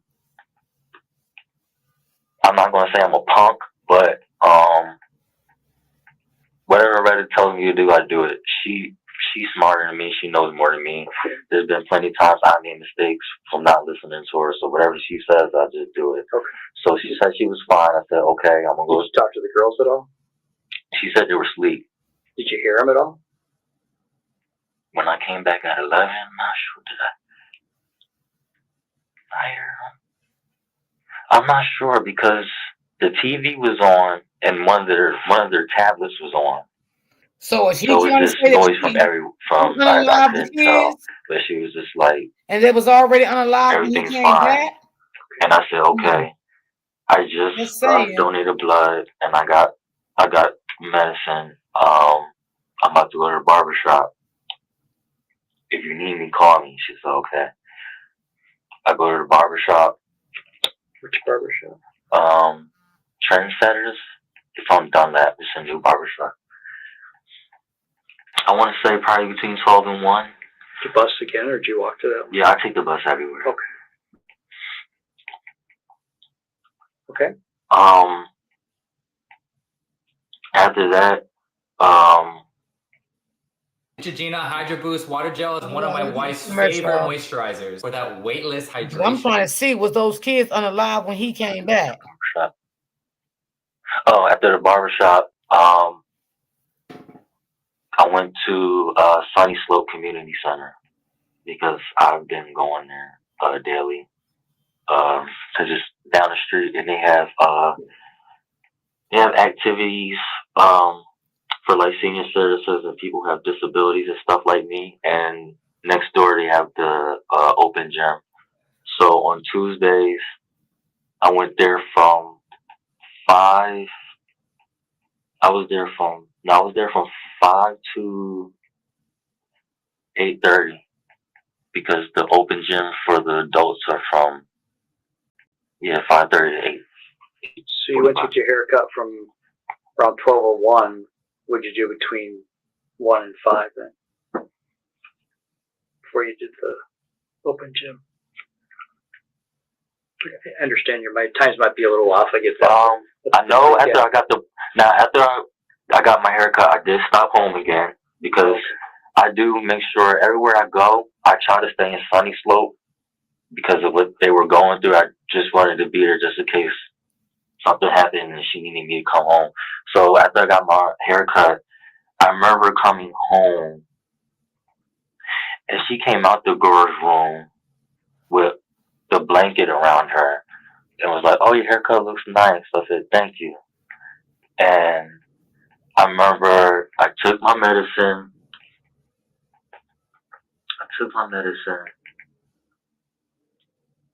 I'm not sure if I got something to eat. I took my medicine and did something, and then I went to the community center. Did she stay out that whole time? Out of the room and talk to you, or? No, it was just for like a minute, and that was it. Yeah. What about the girls at this point? Do you hear them, see them? No. It's like when I opened the door, some stuff she heard the front door open. It's like gone when maybe it was like she was already at the girl's door, ready to just meet me see there. how it play out. You remember what time you got home then? Got home like at 9:15, 9:30. And do you see or talk to any of them then? No, it was pitch dark in the house. It was just quiet. So I figured that they were, I knew their bedtime was 8, so I was like, well, I guess everybody's asleep. So. Did you try to open the door and look at them? No, I didn't. Didn't want to get yelled at? Well, I didn't. Well, yeah, that too, but I just figured, I already know 8 o'clock is their bedtime, so I know they're asleep, so. Okay. And Retta didn't come out, so I was like, okay, maybe she's asleep too, and I'm not going to open the door to wake them up, because when you open that door, it cracks so loud, it will wake you up. Okay. So then you stay on the couch then that night? Okay, so that's Tuesday into today, Wednesday then. So let's talk about what time you get up today. Okay. Then what happens? I open the door. The front door? Mm-hmm. Okay. Open the front door. I yell out, Retta, I'm home. But I noticed that the bathroom, because when you walk in the house, the bathroom is right there. Like, if you look, you can see, you won't be able to see if someone's on the toilet, but you can see the mirror and all that. And I looked, and I was started walking towards that area, and I noticed that there was some writing on the wall. And then when I went towards the bathroom, there was a cord, our extension cord was in the tub with our radio. The tub water was filled all the way up to the top. Where was the radio normally at? In my bedroom. Hooked up and everything. And the water was full? Yeah, the tub was full, and the whole radio system was in there. So once I seen that, I started to kind of like freak out. So at this point, I did it like a quick knock, and I just opened the door. Which door? The girl's door. Okay. That Retta was always staying in. Okay. I opened the door, and they're just laying there, and I noticed that had like some dry blood on her, and that's when I went out their room real fast and noticed that my door was closed, and I opened it, and it went open, and I tried to push as hard as I could, and I could just see like a split crack, and I noticed that she put the bed was blocking the door. So then I ran back into the girls' room, and I was trying to check their pulse, trying to like go like this to hear if they were breathing, and they weren't breathing. How'd you check their pulse? Do you remember? Well, it was laying. I was trying to pinpoint her neck area. But I was just freaking out. I didn't have time for that, so I just put my head down towards them, and they weren't responding. So that's when I just called 911, and I just started freaking out. Did you try to call out to Retta? When I was on the phone with 911, I was trying to tell them I was trying to get through it, and I told them that I'm not strong enough. I can't get through the door. I just kept saying, come quick, just try to save them. Did they instruct you to try to do CPR? So she told me, my neighbors came up because they heard me crying and yelling, and my neighbor from downstairs came up, and she ran in the house, and she seen what happened. She just ran out and started crying, and the operator told me to go outside, don't go back in the house. So it sounds like the mother did this to these kids. That's what it sounds like. I wanted to hug them one more last time, and I get a chance to do it. I'm sorry, I didn't hear. I wanted to give them a hug and a kiss one more last time, but I didn't get a chance to do it. We have no money for no funeral, nothing. Well, there's programs to help you with that. Deal with that. We have to deal with that right now. No, I just don't know what to do. That's my family. They're gone. Just out here by myself now. No work, no income.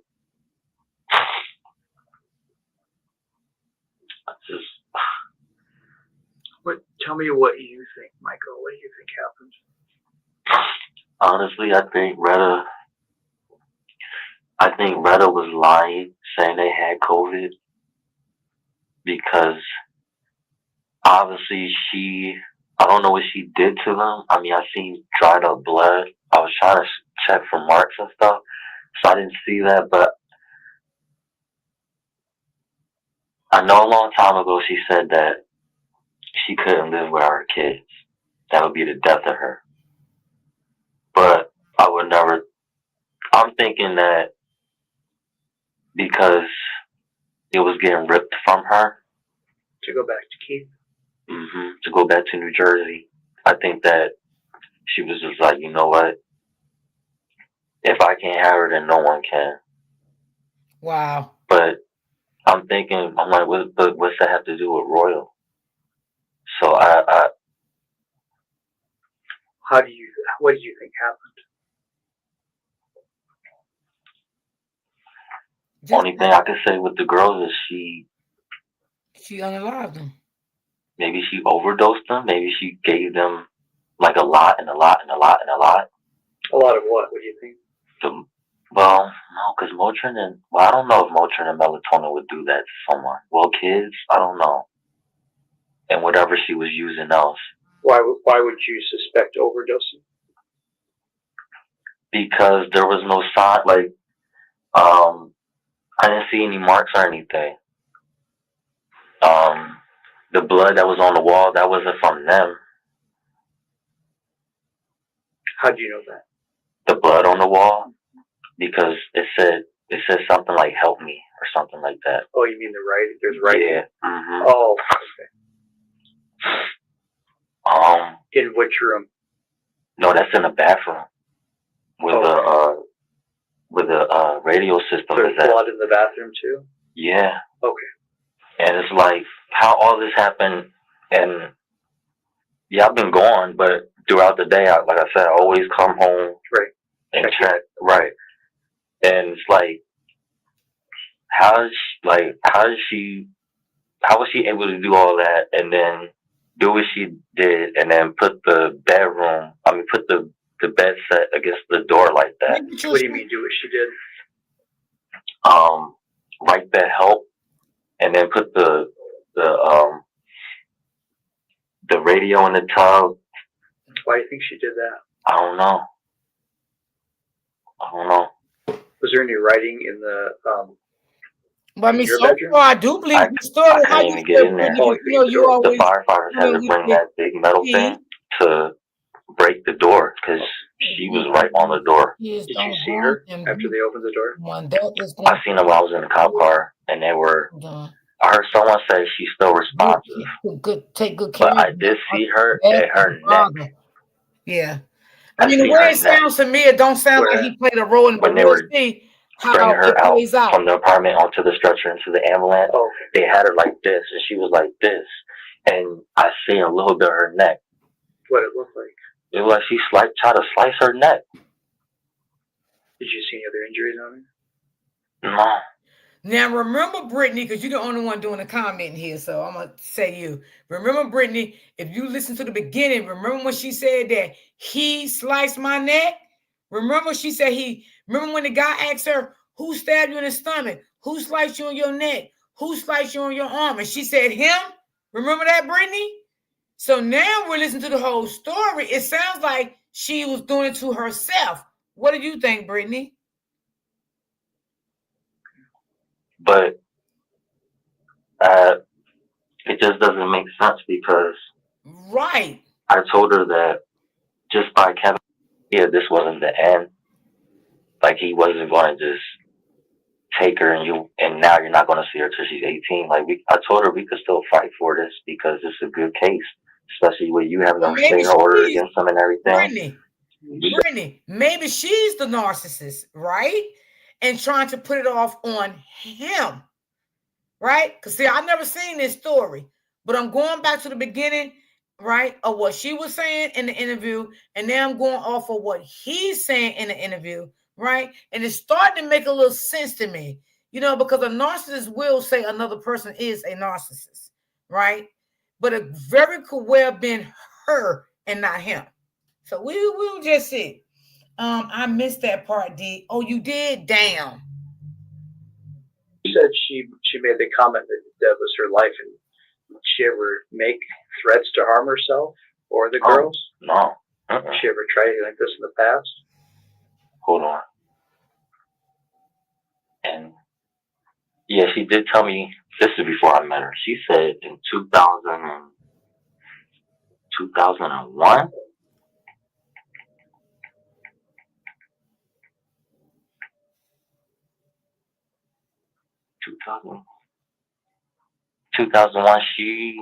she had to go to Ed Cora. That's a place in New Jersey where they put the crazy people at, because she's like a psych facility. Yeah.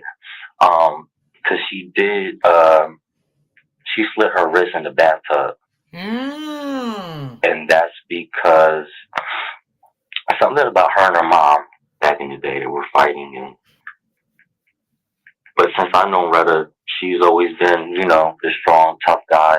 Don't play that. So okay, I thought, you know, maybe she was young and went through something.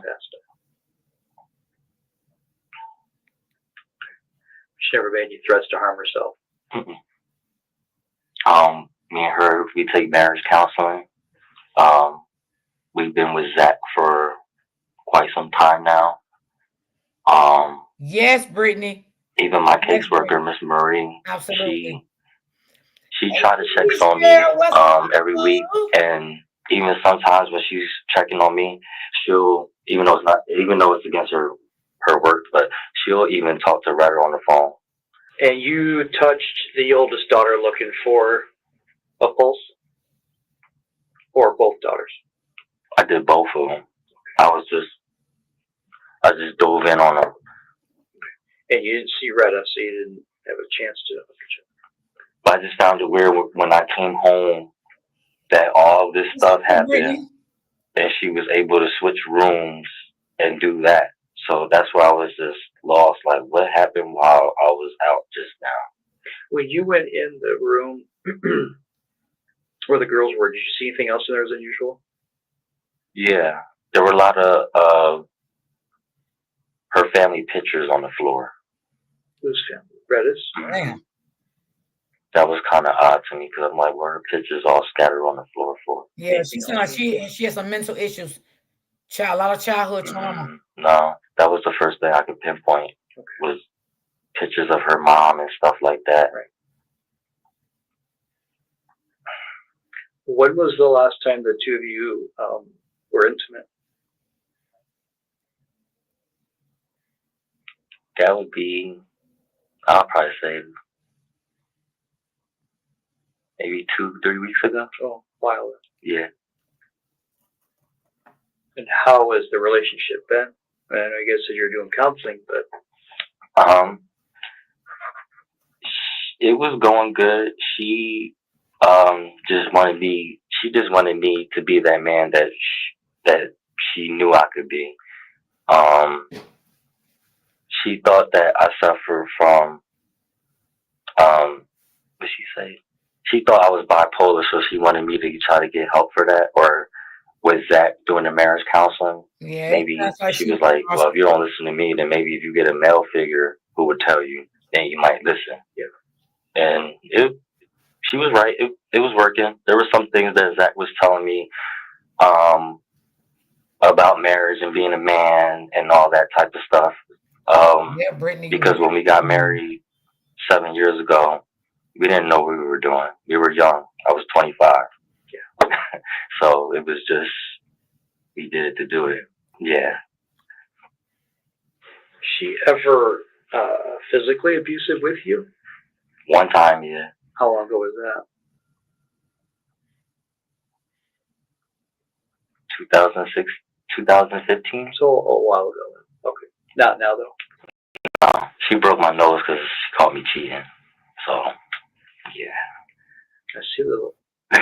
Yeah, my nose is still, And I went to the hospital, and they tried to do what they did, and they were like, who did it? You want to press charges? And I'm like, no. I was like, I deserved it. And I left it at that. I was like, I'm not pressing charges against my wife. She ever abusive towards the kids? No. No. Nope. Tell me about Retta. Does she have any mental illnesses or take any medications? Retta didn't take any medication, but I always thought Retta was bipolar. Why? Because she can be so loving.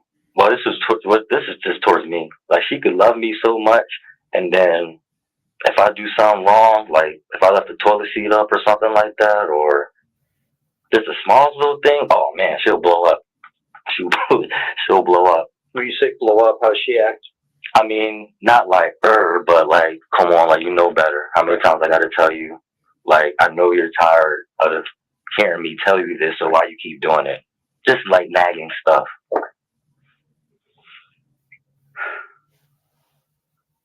Obviously, I have to ask some questions. Okay. Mm-hmm. Did you have anything to do with harming those two girls? Oh no. Oh Did you no. have anything to do with harming Retta? No.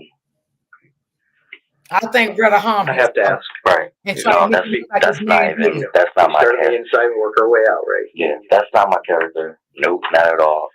See, if you go back to the beginning of the video, she was saying that he was throwing her around, dragging her, and the cop was asking her too, like, do you remember who did the injuries and stuff like that? And she kept saying she didn't remember and stuff like that. But I'd never seen this video before, so I couldn't say that she was lying and she wasn't lying. Excuse me. And then she said he was a narcissist, right? But now interviewing him, I feel she was the aggressive one to him. I feel like she is the narcissist, and I feel like she was the one that wounded herself, right? And tried to flip the script was him. So again, we'll play out at the end. It's almost to the end. Back in New Jersey, I used to work in New Jersey, so my record's clean. And, I mean, we figured this way. DNA nowadays, it's not hard to figure that out. So I just up front, right? That went to crush more too to get. No, I'm pretty sure everything.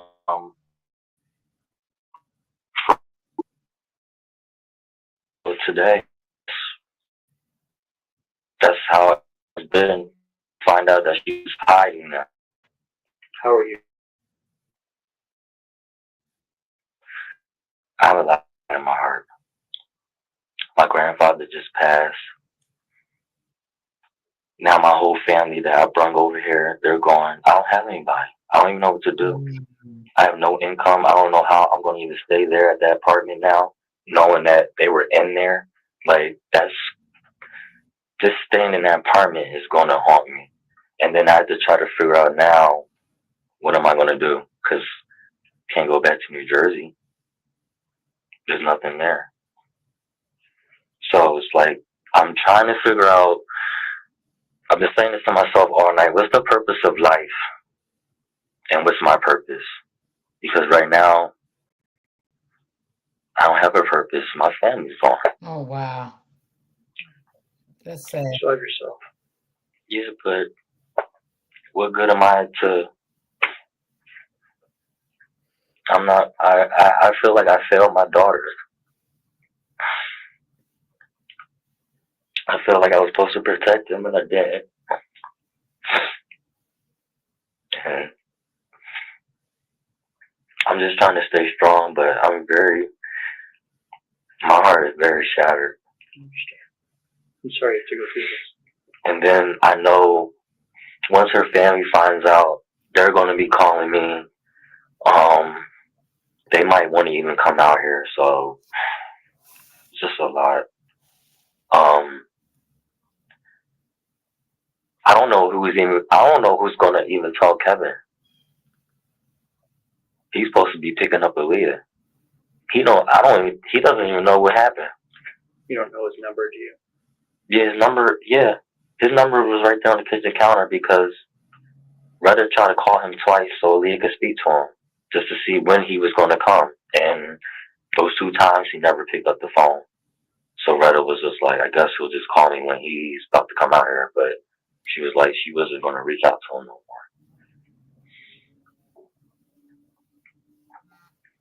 Part of the investigation is we have to get a court order to collect a sample for your DNA. That's just so we can, when we process the scene, That's fine. eliminate.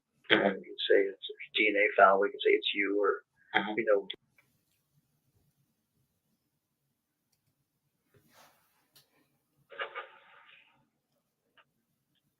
So you said she's kind of the dominant one in the relationship. Yeah, she is. I know it's gonna sound like a weird question, but sexually, she kind of the dominant one too. No. No. Okay. Not like what we're That's very. that's 50-50. Okay.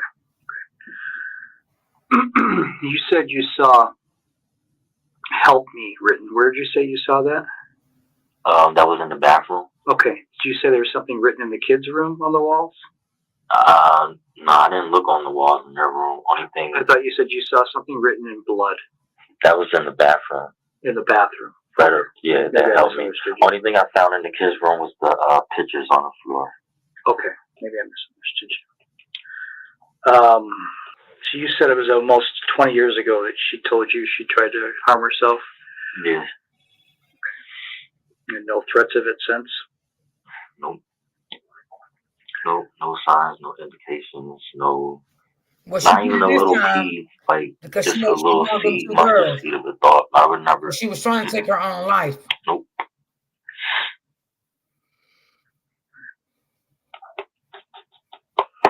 Okay, so we've called them to come over and get your pictures, and I'll get the pictures of the phone and stuff, and we'll work on. What do you know about Retta's condition? What condition? But she did not die. She did. No, she's still alive.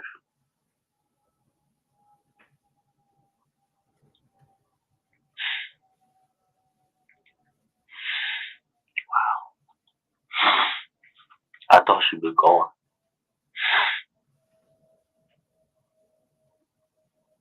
How's she doing? Was she in ICU? Do they think she's gonna pull through? Yeah, she's gonna survive. I don't know how she's gonna be when she regains consciousness, and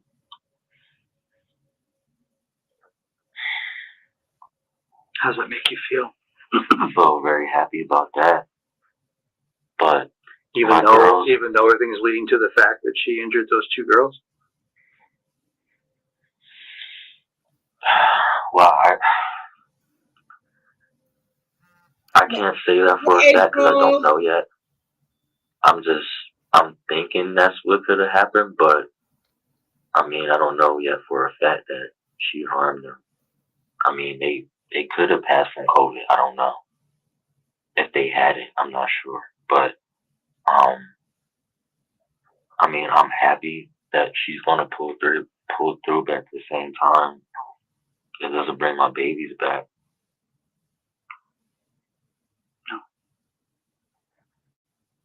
And I don't even know how. I don't even know what's going through her head or what was going through her head.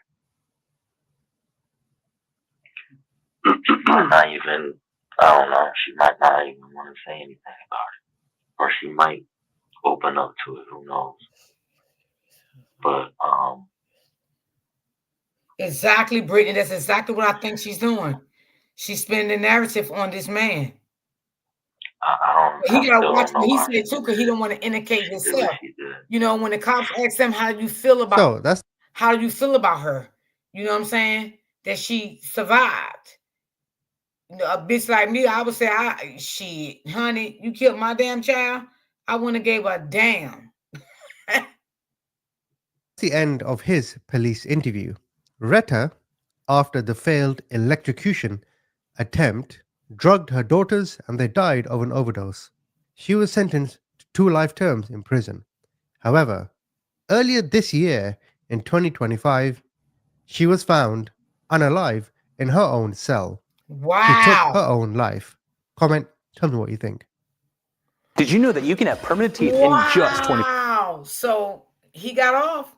He didn't do anything. Did you hear what he just said, Brittany? She unalived herself in prison of 2025. Wow. Wow. She took her life. She couldn't handle the situation. Ain't that something? She took her life.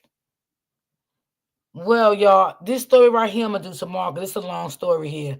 So I'm going to do another short story, but this story here, I want to share with y'all tomorrow. I know y'all going to feel some type of way about it because I know people in my chat don't like when people do things to children.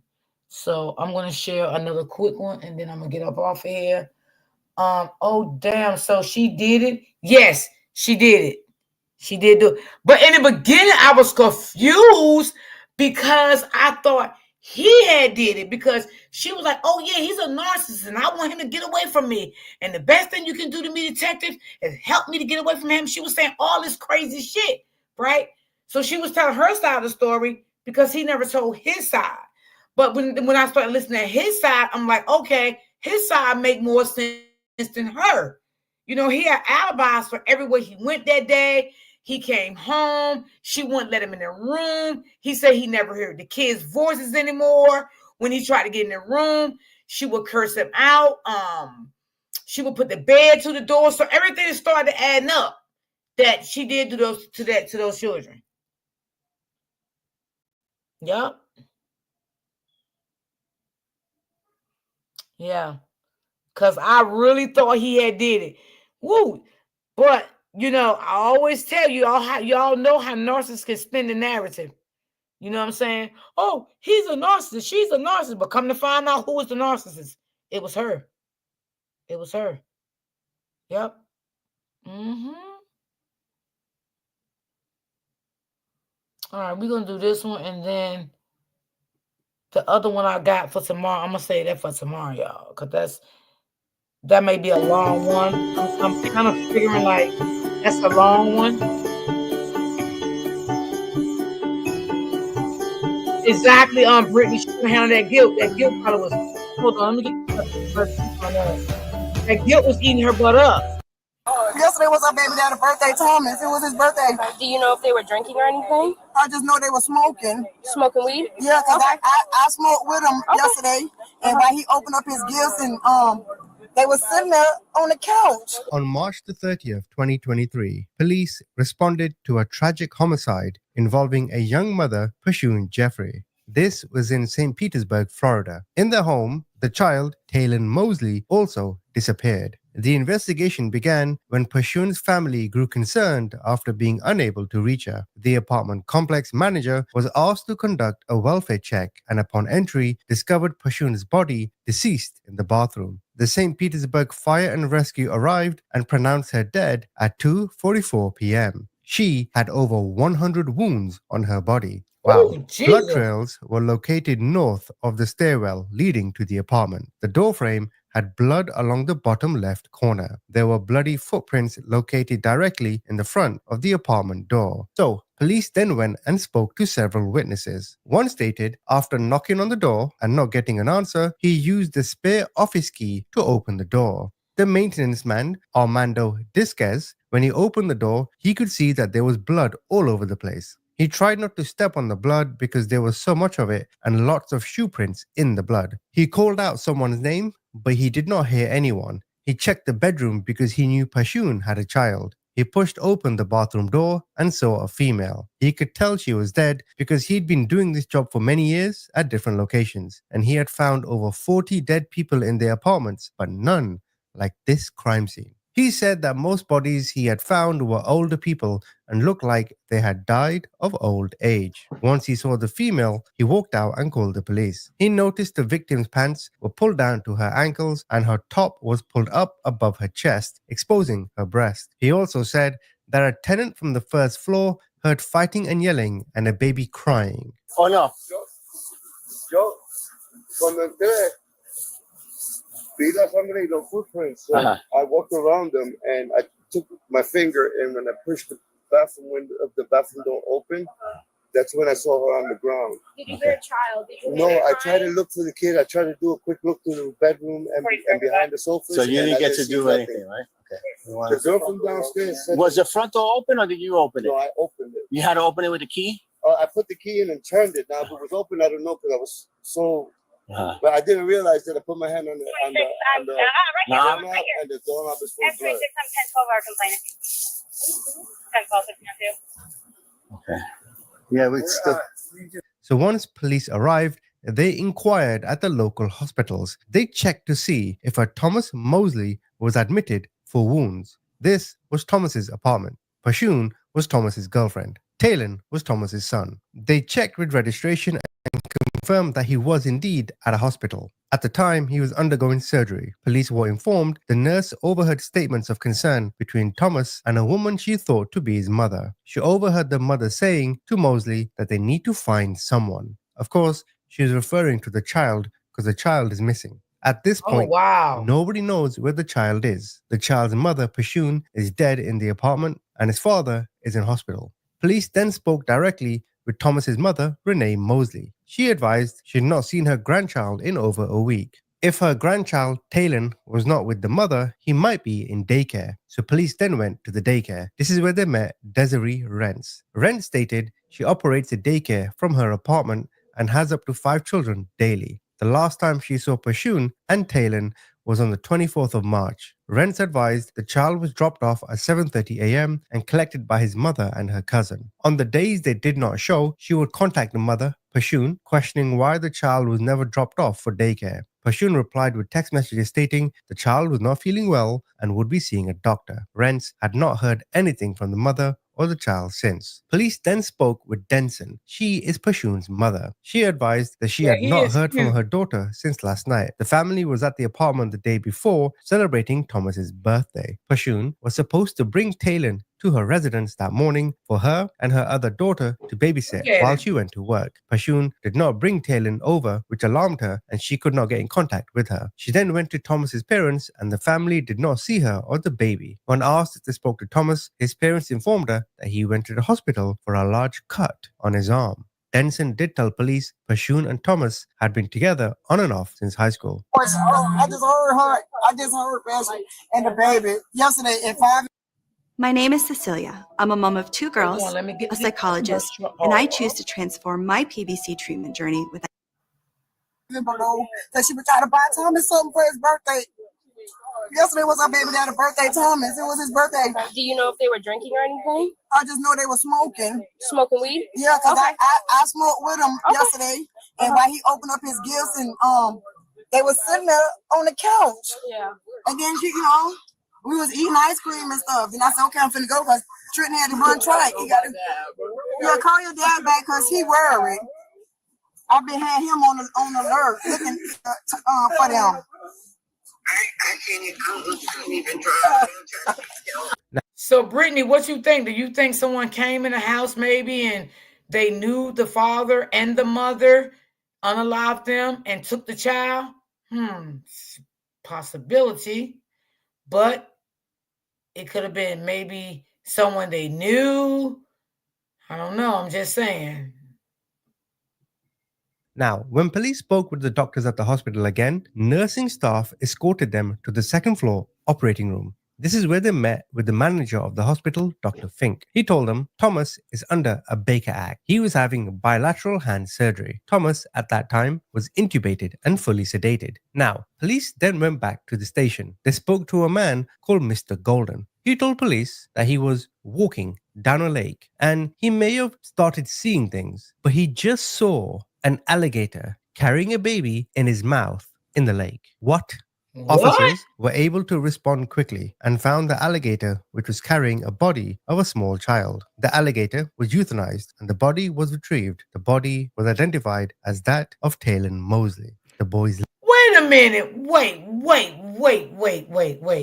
How did a baby get in an alligator's mouth? What?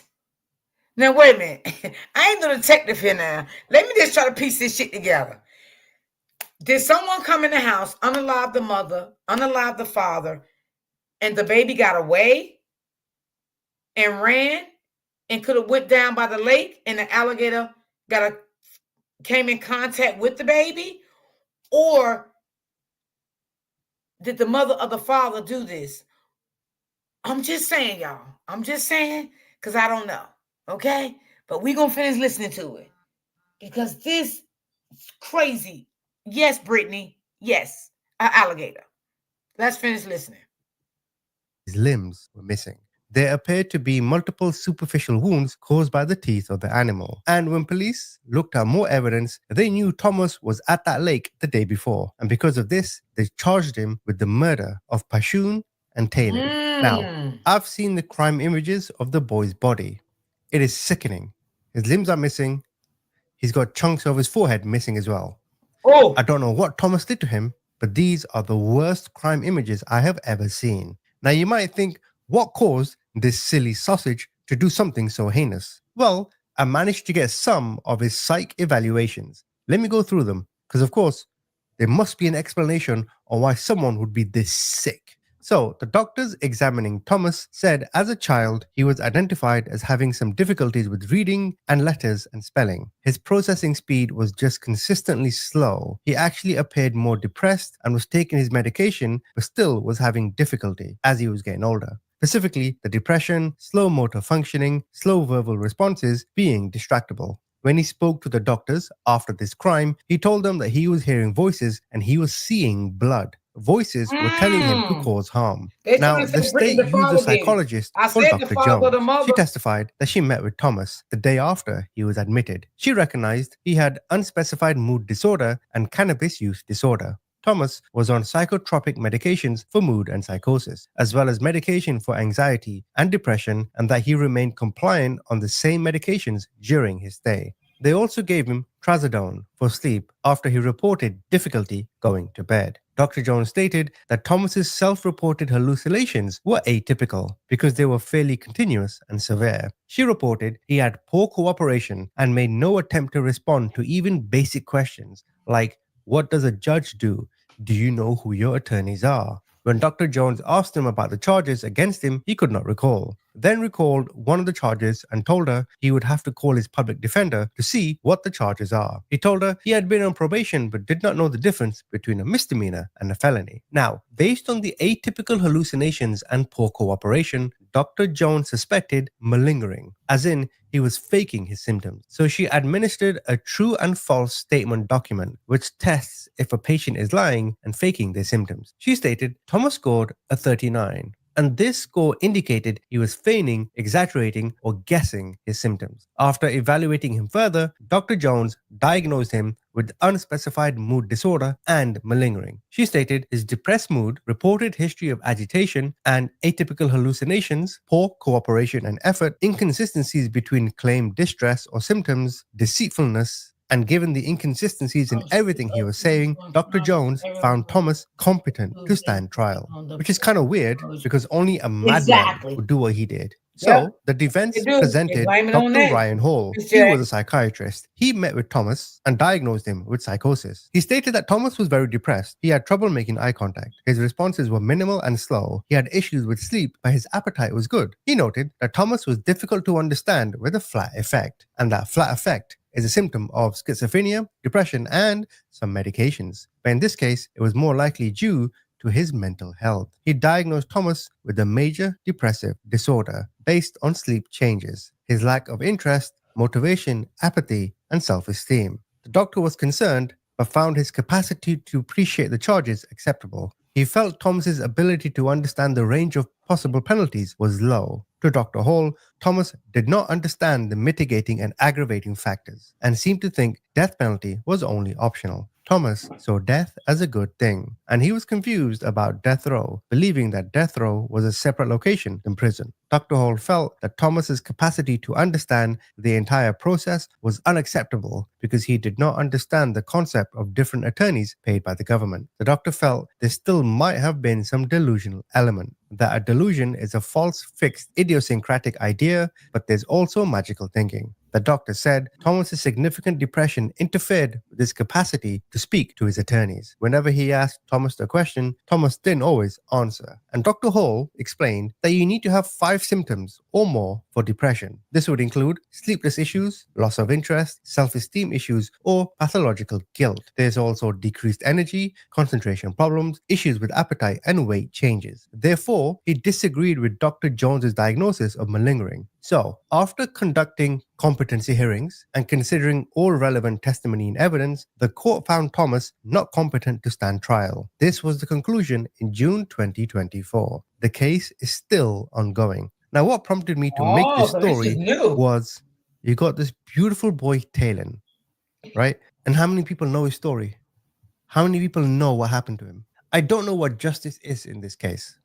This is where the experts can take over. I don't know anything about competency hearings and psychological evaluations, etc., etc. If he is cuckoo, then deal with it accordingly. Talon is the story. Tell me what you think. 219-5283-5283. And you're related to... Jersey's expensive, and it's a problem. I'm going to cut your taxes and solve this problem. ProPlan is always advancing with game-changing formulas that promote mental sharpness and help extend. To what address? What address you talking about? The woman. And what apartment? I don't know. We came out You did it. You called it in. Did you call? You just. How did you get the address? I didn't have the address. I know she stayed here. Her car. That's her car right there. Yes, a car. Which car is that? That blue car right there is her car. And who is that? Oh, the owner of that car is who? Passion Jeffers. Okay, who is she to you? That's my nephew's mom. Your nephew's mom. Okay. And who? And she's your. Who is she? My grandfather. Yeah, you're the grandfather. Of the baby, yeah. Okay.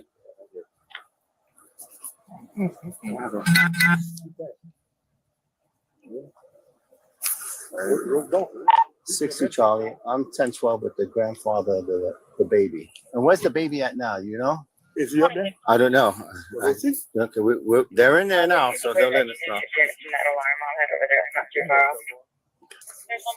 Are they okay? I don't know, so I can't tell you anything that I don't know. I got here just before you. I was just putting up those signs. Does she have the baby with her or no? No, she doesn't. They have came it. to our house looking for these two. Oh, okay. And I didn't know what was going on, Okay. so I was worried.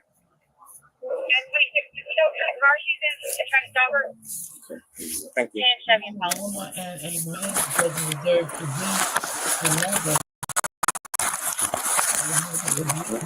Do we know her name? I don't know anything. Right. I agree, Brittany. This is Jay very sad. Okay. Hey, does anybody know her name? Do they know her name at all? Sure.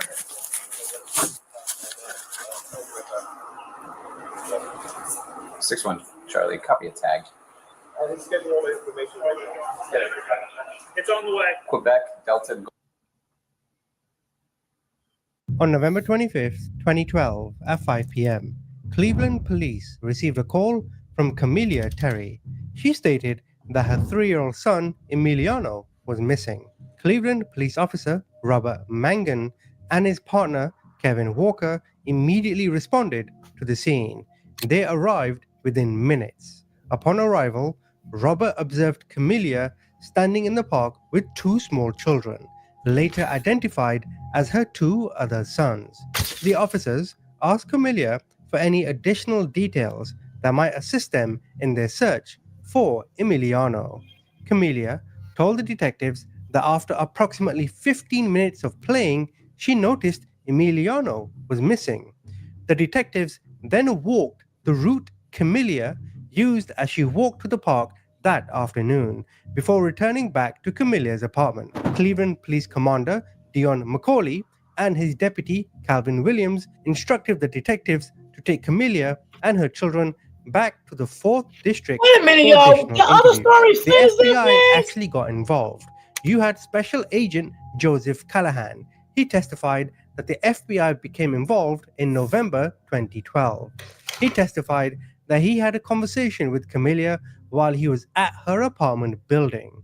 FBI Special Agent Andrew Burke testified that he received Camelia's consent to search her cell phone. Agent Burke generated a report documenting the phone's contents. Now, the report contained text messages, call logs, and other relevant data. You see, Camellia told the agent that on November 25th, 2012, she and her children woke up at 11 a.m.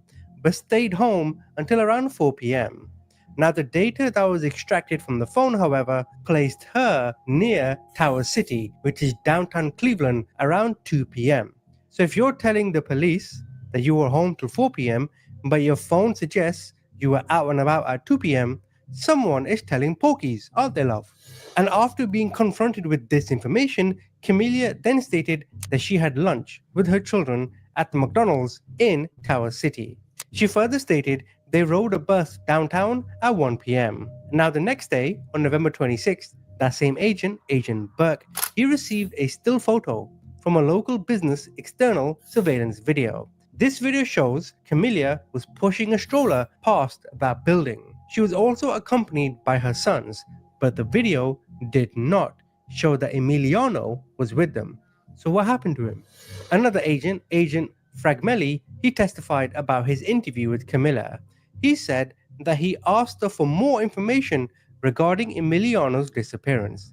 Camilla stated that she and her 3 children walked to the park at 4 p.m. She stated that she placed her youngest child in a stroller for the walk to the park. She pushed the stroller while the other kids and Emiliano walked alongside her. Then at some point, while they were at the park, Camilla said that she lost sight of Emiliano and poof, he was gone. Because of course, that happens every day. She spent approximately 15 to 20 minutes searching the whole park for Emiliano before she called 911. Agent Fragomelli then showed Camellia the surveillance photo depicting only the other children walking to the park with her. Because of course, surveillance footage showed that Emiliano did not go to the park. Camellia responded that Emiliano was hidden behind the stroller because of the camera's angle. And Fragomelli, having reviewed the entire video, he did not see Emiliano anywhere in the vicinity of the stroller. When he told Camellia this, she just stayed quiet. Now, the FBI agents also spoke with the witness. That witness observed Camellia on the day of Emiliano's disappearance.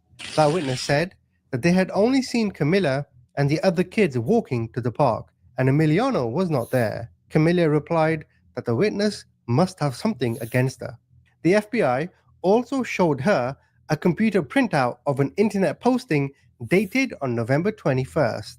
This internet posting said, "I have a 3-year-old toddler I want to put up for adoption." Camellia admitted that she is the one that created this posting because she had trouble raising Emiliano and she was considering giving him up for adoption. The posting states that Camellia had hesitations about giving birth to Emiliano.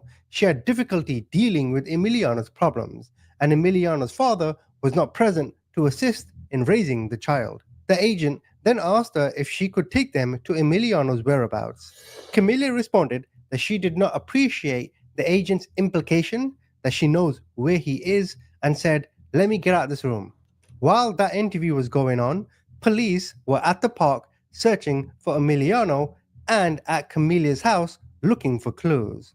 Now, in her apartment building, you had the waste management facility who, take out the trash and all that stuff. You also had the FBI special agent, Christopher Garnett. And do you know what he saw? Well, within minutes of searching through the trash, Garnett picked up a bag and it felt quite heavy. He began removing some of the external bags until he reached a blue nylon bag. Agent Garnett rolled the contents out of the outer bags and began closely inspecting the object. He testified that he felt something that was a skull. He then felt kneecaps, leg bones, and feet.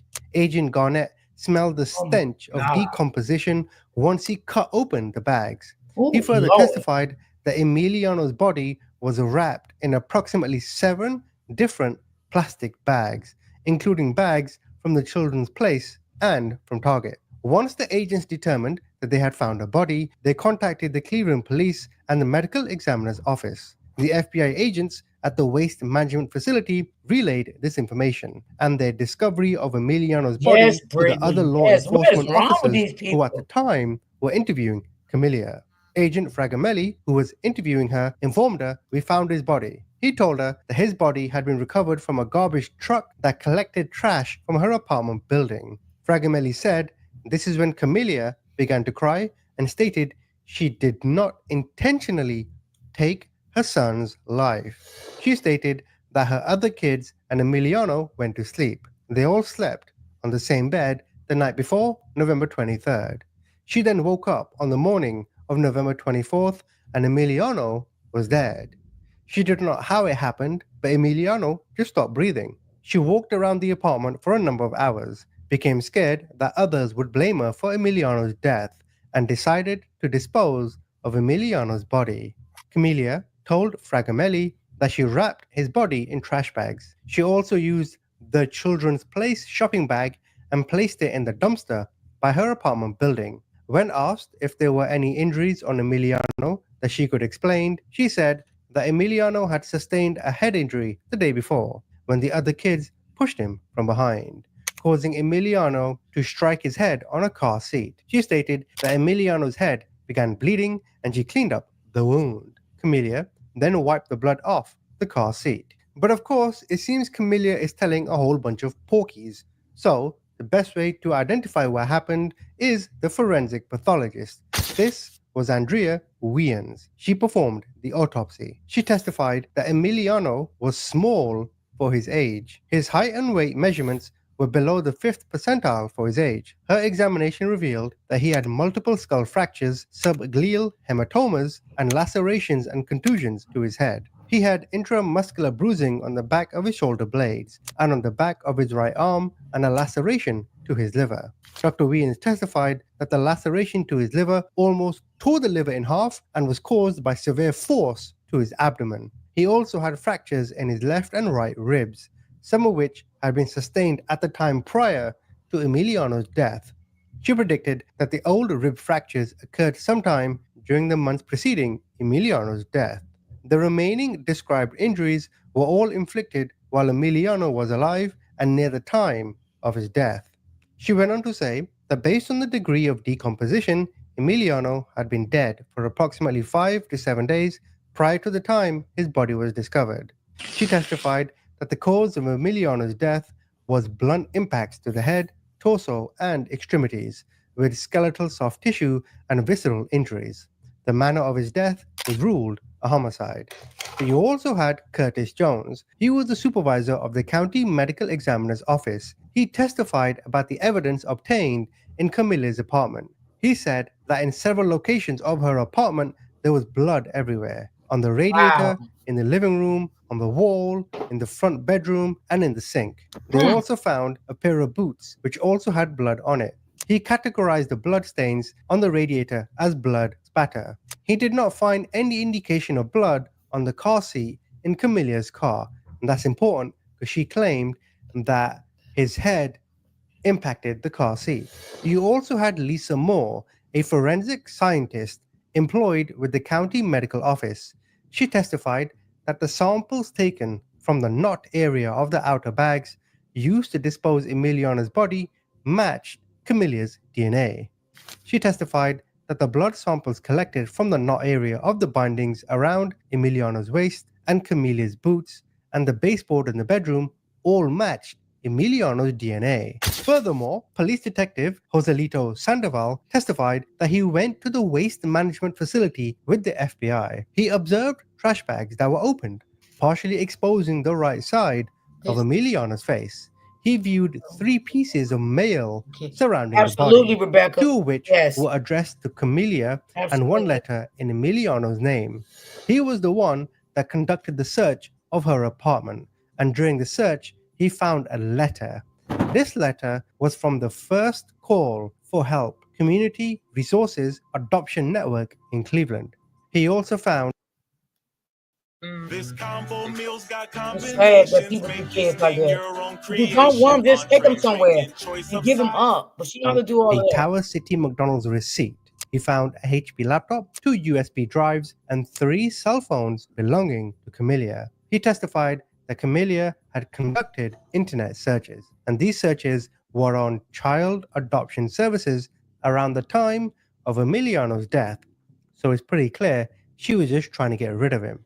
Sandoval went on to say that her attorney, Camilla's attorney, contacted him and made arrangements for Camilla to give him a statement in the presence of her attorney.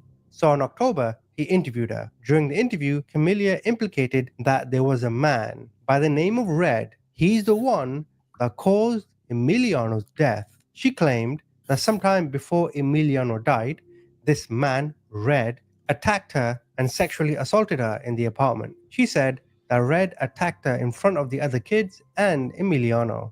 And according to Camilla, the other kids left the room and Emiliano attempted to help. At that time, Red took Emiliano down the hallway. Camilla told Sandoval that she then attempted to escape, but Red assaulted her again. Then Red left the apartment. Camilla found Emiliano asleep in the corner and he had a mark on his head.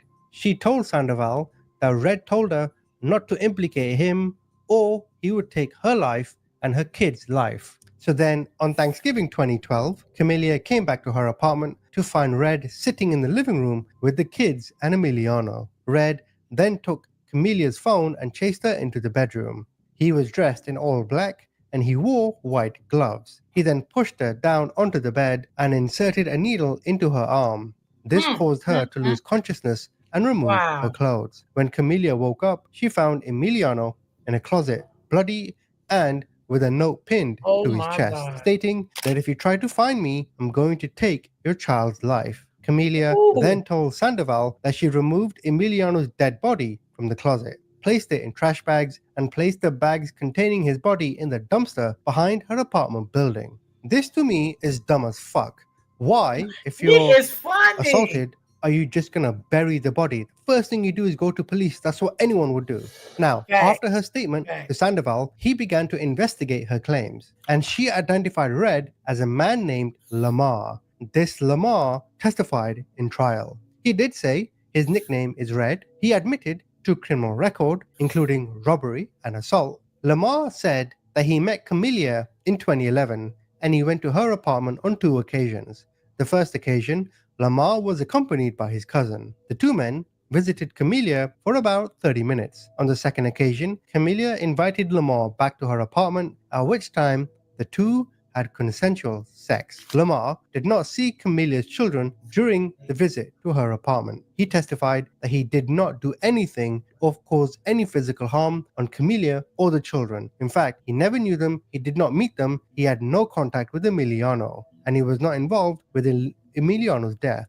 Now, in the trial, Agent Sandoval further testified that his investigation of Camilla's October interview revealed a number of inconsistencies. Firstly, he went through her phone, right? He discovered 17 outgoing and 20 incoming text messages, as well as a 10-minute phone call. This was during the time period Camilla claimed to be unconscious and that she was drugged by Red. There was also internet activity on her phone, specifically searches pertaining to adoption. This was all during the same time period she claimed she was unconscious and Red was assaulting her. The state also called witnesses with regard to Camilla's relationship with Emiliano. You had Emiliano's pediatrician. He began treating Emiliano when he was only 7 months old.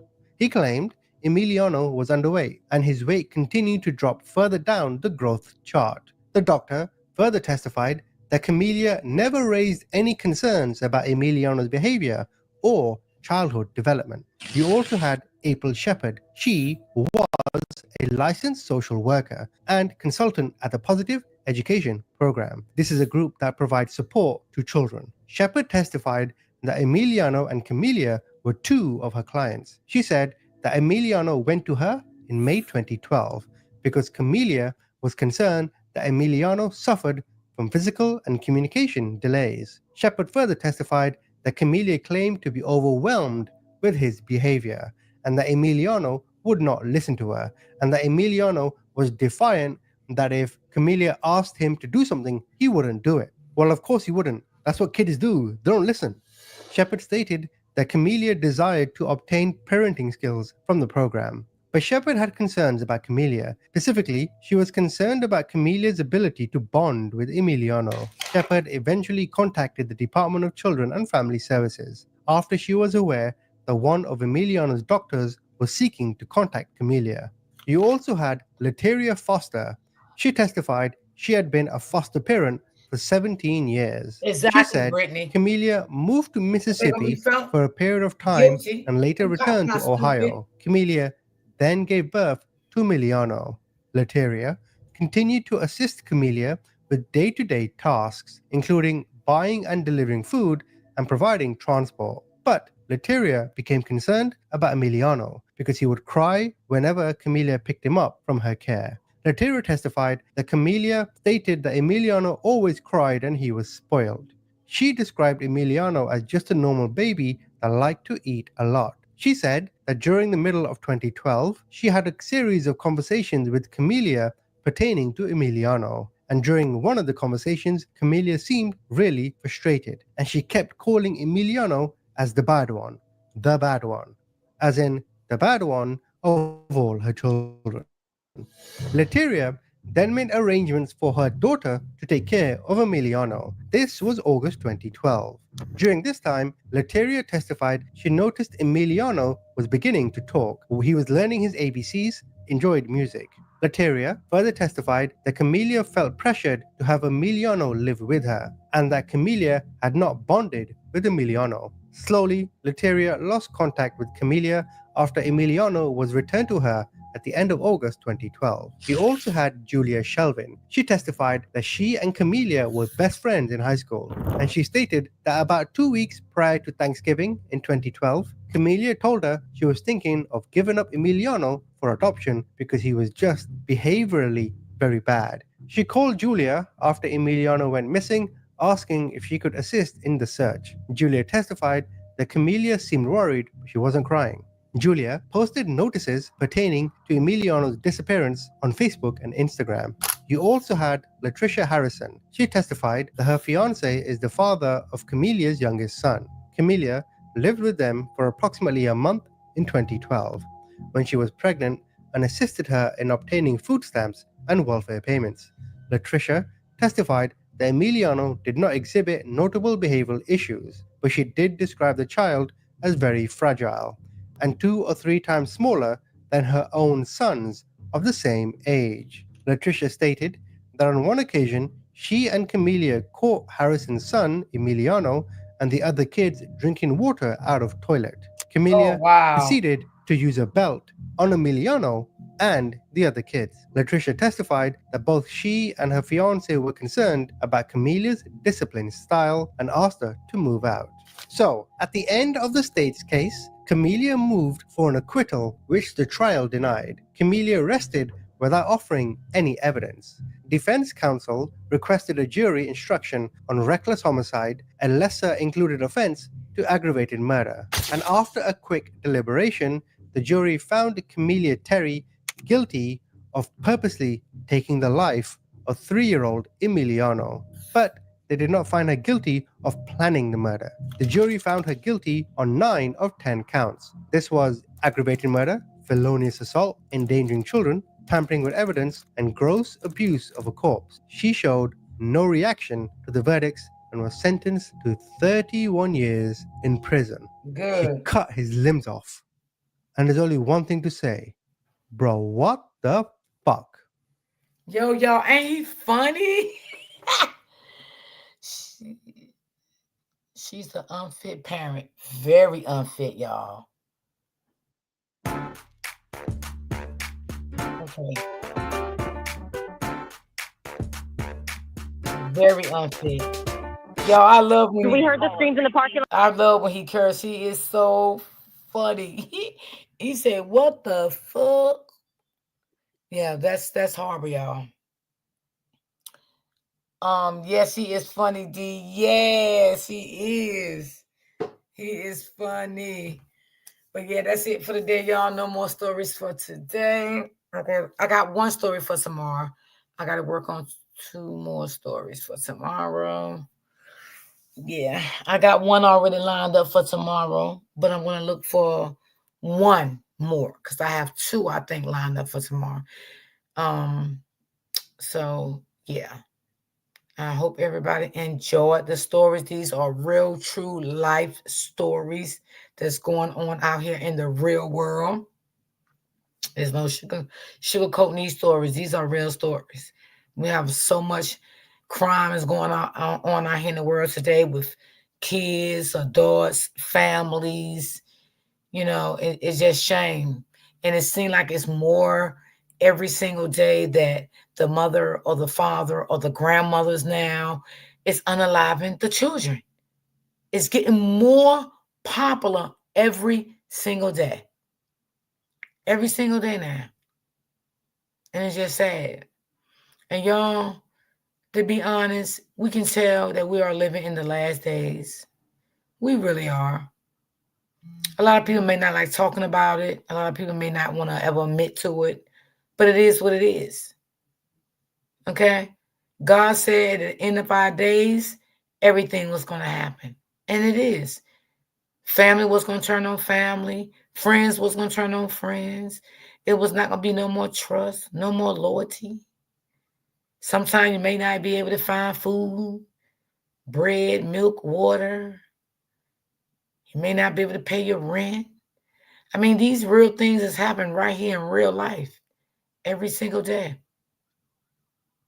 Every single day. So what the people want to see and admit to it is real life. It's just real life. Things is happening in real life. So I just pray for the children. Yeah, I do. But thank y'all for timing in. Brittany, thank you. You always be the one to stick out with me and ride with me to the end, girl. If you ain't working, thank you. Appreciate you. Appreciate you. Thank you, Miss J, for the coffee. And who else? Let me see. It was Miss J and somebody else. Let me see.